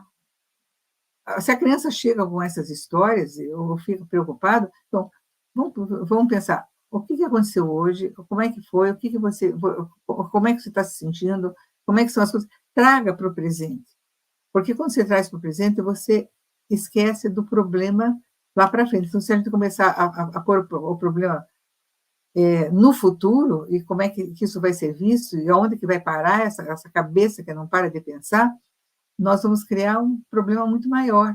Eu sempre digo preocupação antecipada e preocupação dobrada. Nós vamos dobrar uma situação, ou até pôr a potência 10 numa situação, que o superdotado é muito intenso, então ele vai pensar muito mais do que vai acontecer no futuro, fazer, não fale assim, porque quando você for lá na casa da avó, quando você for no futuro falar na escola, não vamos puxar de volta isso aqui. Me conta como é que foi. Ele tem que sentir segurança que vai conversar com alguém que está aberto para escutar, pelo menos. Você pode não acreditar, não aceitar, mas escute, pelo menos, né? Destaque o bem e ajude a pesquisar. Então, normalmente, essas pessoas que são espiritualmente sensíveis, né? Eles sentem a negatividade, as coisas erradas, muito, muito de perto. Então, normalmente, o que faz? Isso a gente fala da superdotação. Eles fazem o filme, o seriado completo, procuram todos os poréns, as questões, eles contra-argumentam com todas as piores coisas que possam acontecer. Porque eles têm a visão ampla de tentar, vamos dizer, descobrir tudo que possa estar de errado. E se eles já são assim, no normal das coisas, imagine numa área que a gente já está com medo de que eles se coloquem, e eles têm uma percepção de sentir a nossa angústia, né? Não precisa nem falar. Eles sentem que você está desconfortável, ou eles abusam de você, ou eles também ficam desconfortáveis porque se existe alguma coisa que está incomodando. Então, eles veem que alguma coisa está errada. Então, vamos destacar aquilo que era bom, né? Vamos chamar atenção para todas as qualidades e situações que são boas. Veja que interessante que é isso agora. Então, puxa para o presente de novo e puxa para as coisas boas e que sejam valorizadas como uma situação de enfrentar o problema sem olhar lá no futuro, criando um problema maior. Né? Celebre a coragem e a persistência. superdotado precisa muito de aprovação. Então, quando ele vai enfrentar uma situação difícil, ou de um concurso, de uma prova mais difícil, ou de uma situação que ele vai ter que se apresentar na escola, falar, se ele não gosta muito de falar, a gente vê que se a gente não der um apoio, parece que está faltando alguma coisa. Ou a gente diz assim, não fez mais que obrigação. Ele foi, que bom, se tirou 10, ótimo. Não é bem assim. Vamos comemorar cada pequeno gesto que eles fazem, cada pequena, vamos dizer, superação que eles têm. Eu acho que celebrar a coragem, celebrar a persistência, celebrar o sucesso. Acho que, então, vamos fazer aquele passeio que você queria fazer, ou acho que cada mimo que você dá para o filho, por pequeno que seja, é um presente enorme, às vezes, para eles. Aquele bilhetinho que você põe, pega a post-it, é a coisa melhor que tem para criança pequena, então, faz um bilhetinho e põe no armário, faz um bilhetinho e põe no travesseiro, sabe? Põe dentro do estojo de lápis deles. Essas pequenas coisas, esses pequenos gestos, você está encorajando a eles terem sucesso, né? Cria o senso de comunidade. A gente fala que tem que se unir aos seus pares, ela fala do senso de comunidade, né? Que é uma coisa que a gente tem que pensar que o superdotado precisa encontrar pessoas parecidas, né? Eles têm, a maioria deles são introspectivos, né? E esses mais sensíveis têm uma necessidade de se conectar com alguém. Às vezes pode ser o porteiro da escola, pode ser alguém assim que você não espera, ou seja lá a bibliotecária, bom, o pessoal da enfermaria nem se fala, né? O superdotado gosta de enfermaria porque é uma forma de sair da sala e tentar, né, fazer alguma coisa diferente, ter um pouco de alívio. Então, eles inventam dor de barriga, inventam uma porção de coisas para ir para a enfermaria. Eles são fregueses, né, das enfermarias das escolas. Mas, assim, esse senso vamos dizer, de comunidade é encontrar pessoas que sejam mais ou menos parecidas, que entendam como é que eles funcionam, e, às vezes, eles podem compartilhar interesses, eles podem encontrar uma amizade verdadeira, eles podem, de repente, trocar uma informação, e essa comunidade que eles vão criando não é da mesma faixa etária, não é do mesmo nível social, e às vezes não é, vamos dizer, do mesmo espaço que eles convivem. Então, eles têm um amigo da vez, eles têm um amigo da natação, eles têm um amigo na aula de piano, eles têm um amigo do judô, têm um amigo lá do pátio da escola, que eles encontram de vez em quando, que às vezes não está na mesma aula, e às vezes tem um amigo, às vezes, muito menor de idade, que eles vão tentar ajudar. Então, o defensor dos pobres e oprimidos, coitadinho, ele chega lá no recreio, não tem com quem brincar, eu vou lá jogar bolinha com ele. Então, tem muitas coisas assim que a gente pode aprovar e convidar, trazer pessoas que você sabe que teu filho tem uma conexão muito boa. E quanto mais sensíveis eles são, mais eles precisam disso. Cultive o humor. Lógico que o humor é uma leveza, né? É uma força poderosa. Então, à medida que você cultiva o humor, eu acho que eles vamos dizer, sabem brincar com as suas desditas. Então, às vezes, são tão perfeccionistas, se a gente não mostrar que nós erramos também, e de vez em quando acontece uma coisa com a gente ri de nós mesmos, a gente não mostra para eles que eles também podem aceitar a ser como eles são e que podem rir dos seus erros, das coisas que eles fazem, e às vezes se sentindo meio ridículo, ou fazendo uma brincadeira. Às vezes eles gostam de se fantasiar, ou eles gostam de fazer mímica, ou eles gostam de imitar as pessoas. Então, eu acho que é uma coisa que a gente tem que cultivar, porque é uma forma de extravasar aquelas coisas que são represadas lá dentro. E o último eu deixei por minha conta ali, que é acolha, escute, entenda e acredite. Porque a pior coisa para uma criança superdotada e para os nossos filhos é a gente não acreditar no que eles estão dizendo.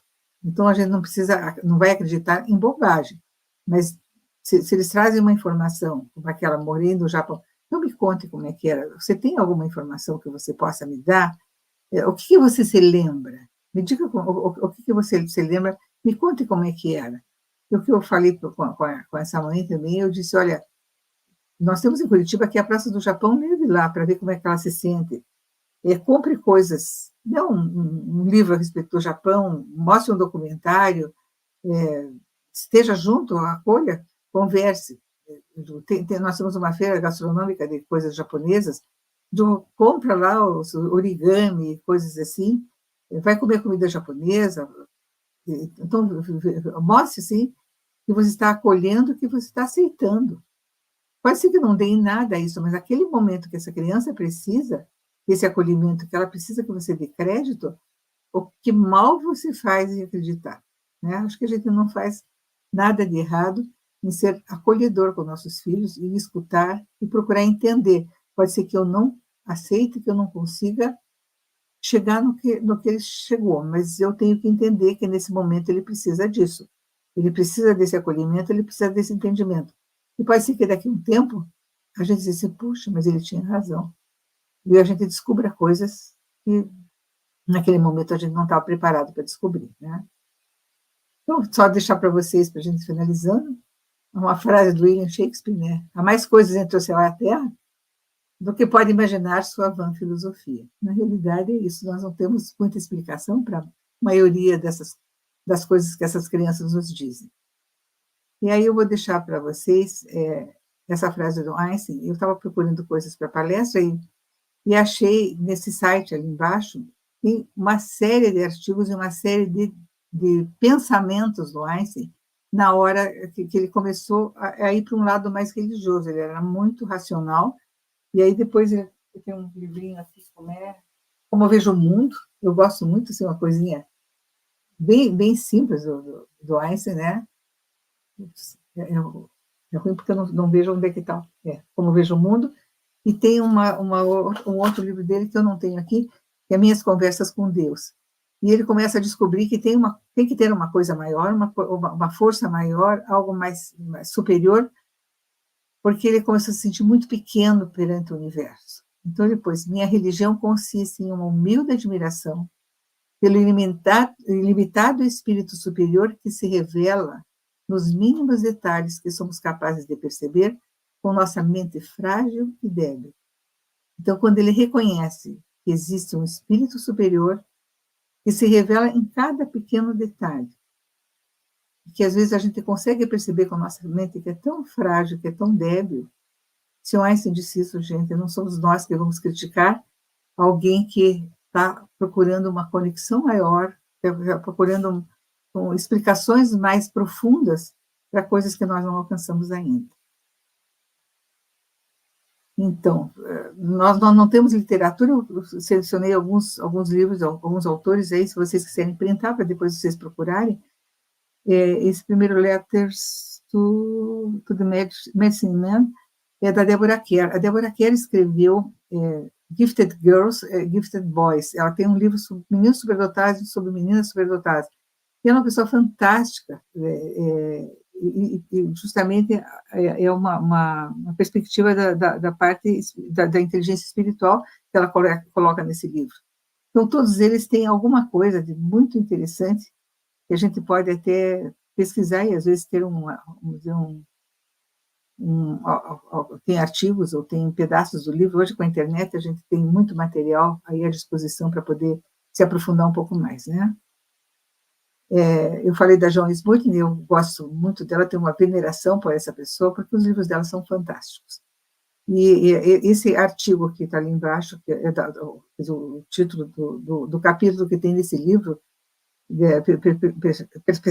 Perspectivas na Educação dos Superdotados, são acho que 8 ou 9 capítulos de pessoas que falam da espiritualidade e da esperança, né, que essas crianças têm.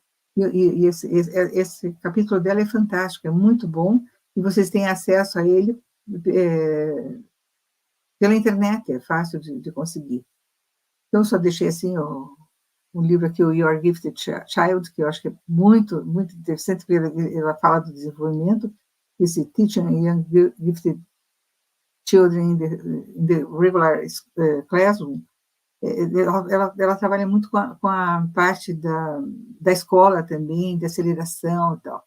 E eu deixei o Design and Developing Programs for Gifted Students, que há muitos anos atrás ela me convidou para fazer um capítulo de um livro, e eu tenho a honra de ter um capítulo nesse livro. Ela não me conhecia, me escreveu, me convidou, eu não sei de onde que ela me descobriu. Eu também tenho muita gente no mundo muito melhor do que eu para ela poder convidar, eu não sei de onde, acho que ela veio meio que espiritualmente me incentivando a continuar nessa pesquisa. Então, eu tenho assim, um grande respeito por essa pessoa. E acho que, assim, ela me ensinou muito pelos livros dela. Nosso contato pessoal foi muito pequeno. Então, para vocês printarem, tem algumas referências que são de autores da superdotação. Tem do Piakoski ali, tem da Palmer, que também é muito interessante, da Smutny. A Dorothy Sisk tem coisas muito interessantes, é uma das pessoas que trabalham muito com a sensibilidade, e ela trabalha da inteligência espiritual dos superdotados para uma construção maior, né, dentro da sala de aula. E a Joanna Van também tem coisas muito boas, muito fáceis de ler. Então, até para quem não lê muito inglês, hoje tem tradutora ali, é muito fácil da gente conseguir. Então, vocês podem printar, né, e, vamos dizer, procurar traduzir, tem o translator lá para vocês darem conta, eu também faço isso, né. E eu agradeço para vocês, o meu e-mail está ali, esse e-mail que eu uso do Inodap. Eu gostaria que quem tiver algum relato, alguma coisa que queira contribuir com a nossa pesquisa, pode passar, né, as suas informações para esse meu e-mail, que eu ficaria muito satisfeita de receber alguma informação de vocês. Eu acho que aqui a gente... Deixa eu só tirar esse aqui da tela, para a gente poder ver vocês, né, mais de perto. Eu agradeço a presença de todos, eu não sei se tem alguma pergunta que a Dani queira me passar, e a gente vai tentar responder. Maria Lúcia, teve alguns relatos aqui, pequenos relatos, né, do pessoal. Deixa eu ver se eu encontro aqui. Ó, da Gigi. Se quando uma criança tem facilidade para a música, se vai atrás de um bom professor em ambiente musical, por que não oferecer o mesmo a alguém na área espiritual? Achei muito interessante. Justamente, você vai pôr na natação, vai pôr na música, vai pôr em várias outras atividades, e de repente a gente esquece. Eu acho que nós não temos preparo para poder aceitar e para poder conversar. Então, como a gente não tem preparo, foi aquilo que eu disse até no meu vídeo esses dias, eu vou repetir para vocês. Uma das coisas que mais me choca é quando diz assim: a vovó morreu e virou uma estrelinha lá no céu. Gente, como é primário você dizer isso para uma criança? Quando você está ensinando todas as coisas científicas, acadêmicas e tal. Agora, dizer para um superdotado isso é uma afronta. Para mim, eu acho que é de uma rudeza, de uma falta de capacidade de alguma coisa melhor para a gente dizer, porque, veja, nós não temos preparo para encarar a terminalidade, nós não estamos preparados para falar da morte, então, de repente, a gente fantasia uma coisa bonita, quando a criança está falando... Eu vejo superdotados que estão falando da composição da cauda do cometa, como é que é a composição das estrelas, como é que é o sistema solar, como é que são as eras geológicas, como é que são os dinossauros, os nomes dos dinossauros, eles sabem classificar, eles sabem contar para a gente o tamanho, onde é que viveram, época que viveram, coisas que às vezes a gente não domina, e a gente vai dizer de uma forma muito simples que alguém morreu, o bichinho mesmo morreu, virou uma estrelinha bem brilhante lá no céu. Esses dias até comentando isso, uma pessoa disse assim: pois é, a mãe disse para a criança, hoje a tua estrela, que todo mundo tem uma estrela que brilha para a gente, hoje a tua estrela está bem fosquinha, você teria que ir polir tua estrela, melhore teu comportamento para poder polir tua estrela. Eu digo: ai, meu Deus, que dureza, né? A criança não tem a capacidade de polir uma estrela. Eu digo que a estrelinha dele lá, que brilha em favor dele, o anjo da guarda, tá fosco hoje porque ele fez alguma coisa errada. Eu acho que tem formas e formas muito diferentes de você poder alcançar, né, a educação sem usar desse tipo de artifício. E nós usamos esse da estrelinha quando a pessoa morre, porque a gente não tá capacitado para fazer uma explicação lógica e boa e racional para a criança. Então, eu sempre digo para os pais, se prepare, porque em algum momento você vai enfrentar, todo mundo morre. Então, vocês vão enfrentar dentro da sua família, dentro do vizinho, ou de pessoas mais próximas, até um colega, infelizmente, a criança vai ter que enfrentar essa situação. Então, vamos nos preparar, já pensando o que nós vamos dizer, para não cair nesse lugar comum, né? Tão desagradável. Tem mais alguma coisa, Dani? Tem aqui, ó, da Tatiana. A mediunidade está diretamente ligada à condição de superdotação, tendo em vista que existem estudos que relacionam a glândula pineal, a mediunidade e também a superdotação. E aí já é uma pergunta mais crucial, né? Porque realmente eu não posso fazer, né? não posso fazer uma afirmação dessa, porque eu não estou preparada hoje para te dar essa resposta. Mas os estudos que fazem da mediunidade falam muito desse desenvolvimento da glândula pineal, né, que a gente tem que estar sempre, vamos dizer, preocupados realmente com o bom desenvolvimento orgânico, né, das pessoas, todo esse bom desenvolvimento, para você poder saber que o nosso sistema glandular, ele nos monitora, né, todo o nosso organismo e nosso cérebro.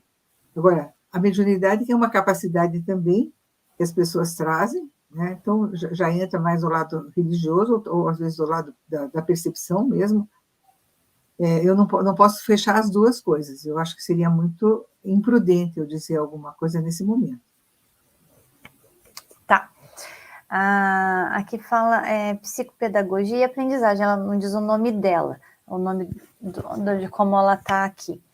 Utilizar a definição superdotação espiritual seria correto? Ou apenas como uma característica de um superdotado nas áreas intelectual, acadêmico, liderança, artes ou psicomotricidade?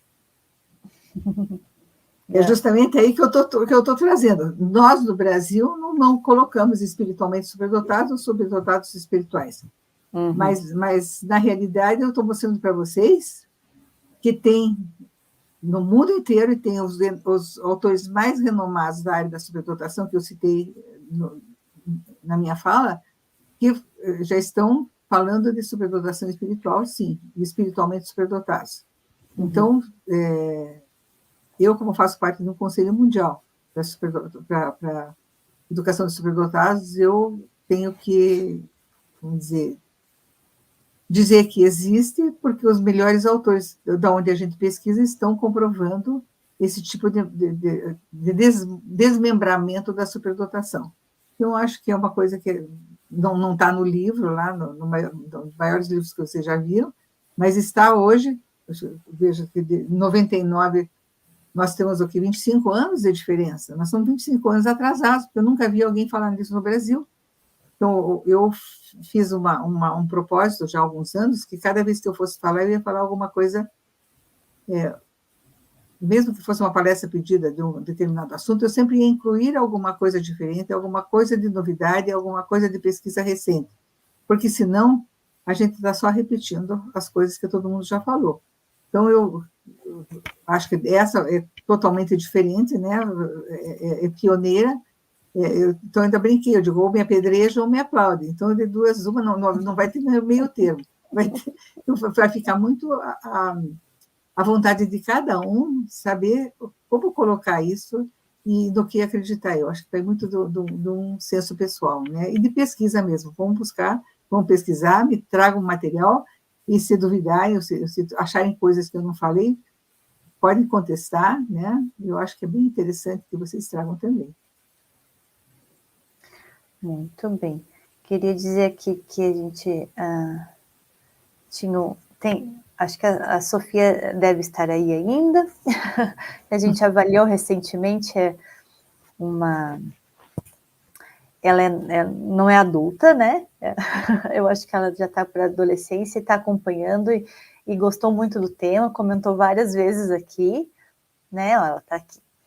E eu achei interessante só comentar, porque o tema é muito, né, encantador mesmo, assim, ele é curioso, e as pessoas realmente têm relatos aqui, né?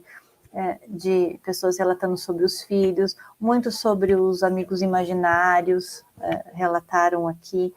A Gigi, que já é a nossa, né, acompanha nosso trabalho há bastante tempo, ela falou que tinha, e eu achei interessante porque a mãe dela nunca falou que era imaginário, foi contar para ela de adulta, ela achou que todo mundo via o que ela estava vendo. Ela só descobriu depois, né? Que não. A Silvana aqui também, que acompanha a gente faz tanto tempo, só consegue vislumbrar essa realidade de espiritualidade na superdotação quem de fato a vive, e infelizmente já tive experiências na família, né? E as pessoas estão elogiando muito a palestra, que a palestra é sensacional, bem forte, aqui o Fábio colocou, e aqui já tivemos várias experiências, vou mandar por e-mail, a Fabiana colocou. Esse conhecimento pertence à neurociência? É a pergunta da Sofia. Seria a neurociência começou a explicar um pouco esse tipo de situação, né? Então, a gente já encontra dentro da neurociência, não nos artigos brasileiros, não nas coisas traduzidas, se você procurar, o mais rico é na parte nos Estados Unidos, né? Os autores americanos já estão mais abertos para isso, embora a gente ache que o americano é mais resistente, né, à aceitação de coisas diferentes, mas eles aceitam muito mais e se aprofundam muito mais na pesquisa, né? Então, a neurociência já está começando a aceitar, porque os médicos já estão começando a aceitar que as pessoas melhoram quando oram, quando rezam, né? Que a reza ou um grupo de pessoas fazendo oração para alguém que está doente tem um efeito muito interessante, é medicinal. Então, isso já tem comprovações, já tem artigos, já tem pesquisas a esse respeito, então já está começando a aparecer situações aí de comprovação da força que a mente espiritualizada tem na sua própria recuperação ou na recuperação de uma pessoa que você quer ver. Tanto que os hospitais já abrem, né, espaço para grupos de pessoas fazerem oração, ou passe, né, ou de cada religião, né, como for, mas nas pessoas, né, nos doentes, nos enfermos, né. A Fabiana colocou aqui, meu filho viajando de avião veio me perguntar, cadê o avô? Porque eu tinha dito para ele que ele morava no céu, mas ele não estava lá nas nuvens, então eu menti. Aí eu fiquei sem saber o que fazer, né? Exatamente. Tem vários Olha, relatos. do Jesus, agora ele vai, onde é que está a estrelinha brilhando aqui que eu quero encontrar, né? Então, é uma série de coisas que a gente fica, né, questionando ou sendo questionado, né? Mas que bom que vocês estão aí, deixa eu ver se tem mais alguma... Veja se você quer selecionar mais alguma. É interessante uma observação que a Raquel fez aqui, meu filho que tinha 2 anos e meio, né, que foram no velório, que chegou do lado do caixão, olhou para cima e disse, mamãe, ela não está mais aqui, né? Então, essa percepção que a vida não estava mais, que a pessoa não estava mais ali, é uma coisa assim, extraordinária, né? A criança ter essa percepção e o adulto, às vezes, está ali lamentando alguma coisa, o espírito não está mais lá, né? Então, a gente tem que ter essa visão e normalmente, a criança é muito mais tranquila, muito limpa. Com o Piekoski mesmo disse, eles não têm medo, eles não têm receio de se colocar até uma determinada idade. No momento que a gente começa a censurar, vamos dizer, de alguma forma, transparecer fisicamente, não precisa nem falar, e a gente não está confortável com aquilo, eles começam a se retrair, começam a não falar mais, né, de um assunto que na realidade, é muito, muito fácil, aquilo que a gente vivencia todos os dias, né? E é isso mesmo. A Evelyn colocou assim também, falando, né, agora há pouco falando sobre superdotação e espiritualidade, ela falou, meu filho não é superdotado, mas ele fica muito impactado com as questões sociais e de injustiça. Ele não é superdotado, muito pelo contrário, tem transtorno de aprendizagem e descalculia. Porque é uma sensibilidade, não tem a ver com a inteligência, né, Maria Lúcia, em si, exatamente.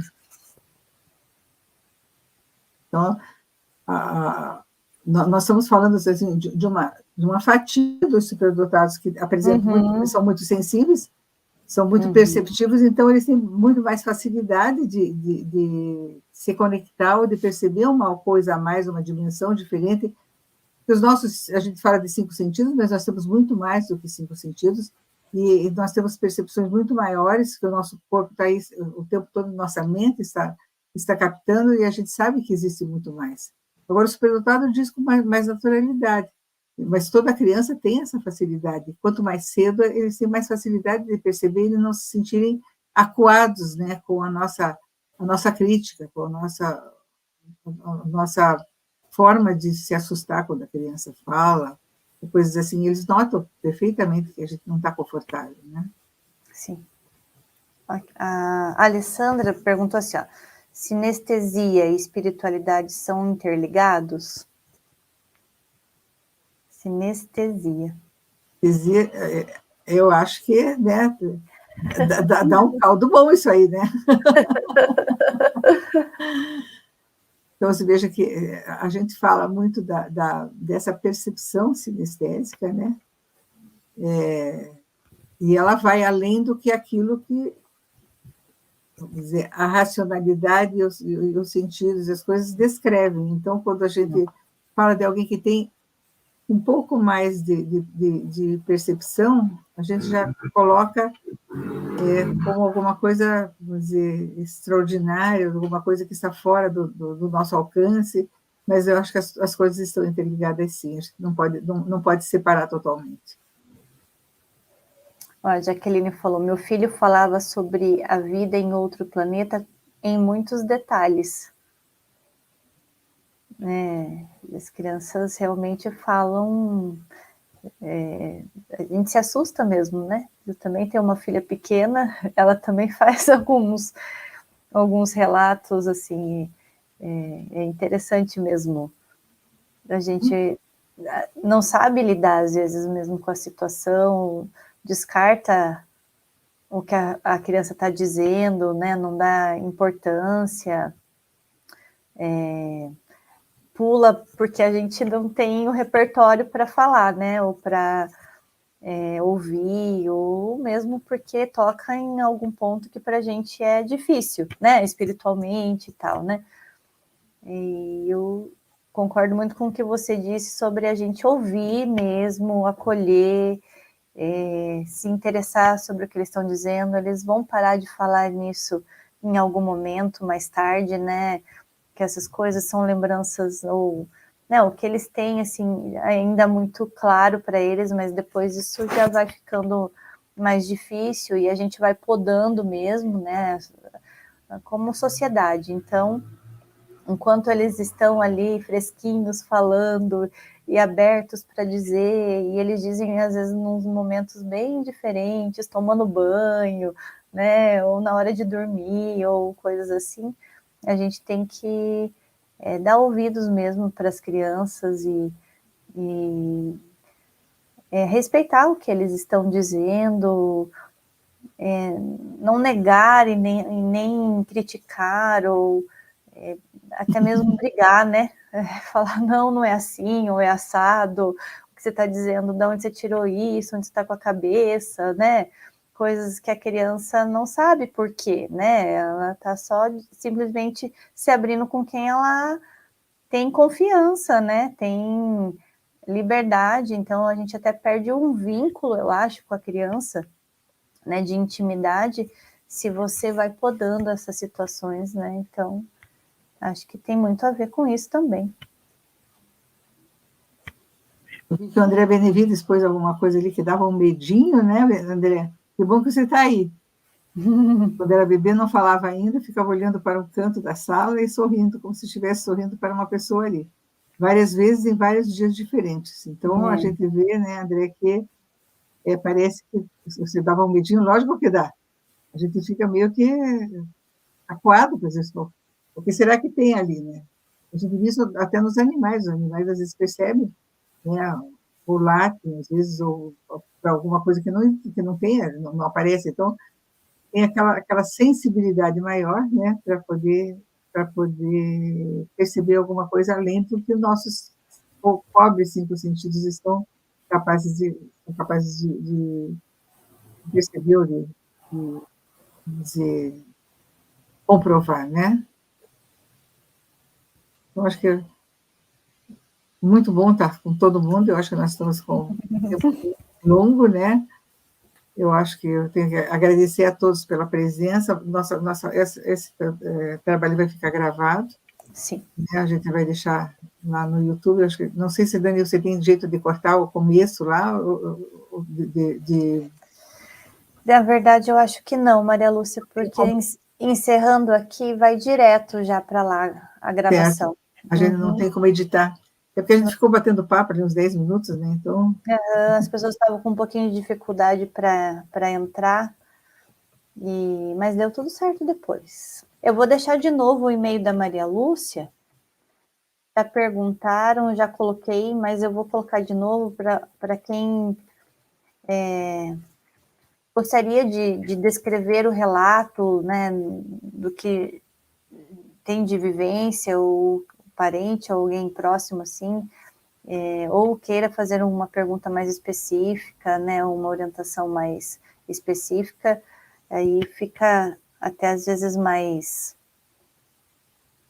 sigiloso, ou, né, se sente mais confortável. Então, é o e-mail da Maria Lúcia ali, tá no chat para vocês poderem mandar as suas observações. A Silvana colocou que o filho, você estava na cama, né, de noite, conversar dormindo. Então, tem muito do conversar dormindo, do sonambulismo, né, porque o corpo fica mais à vontade, relaxa e as coisas vêm. Às vezes são coisas do dia a dia, dos próprios pensamentos, mas às vezes tem coisas que estão se passando e que eles estão relatando para a gente e a gente não está preparado para ouvir, né?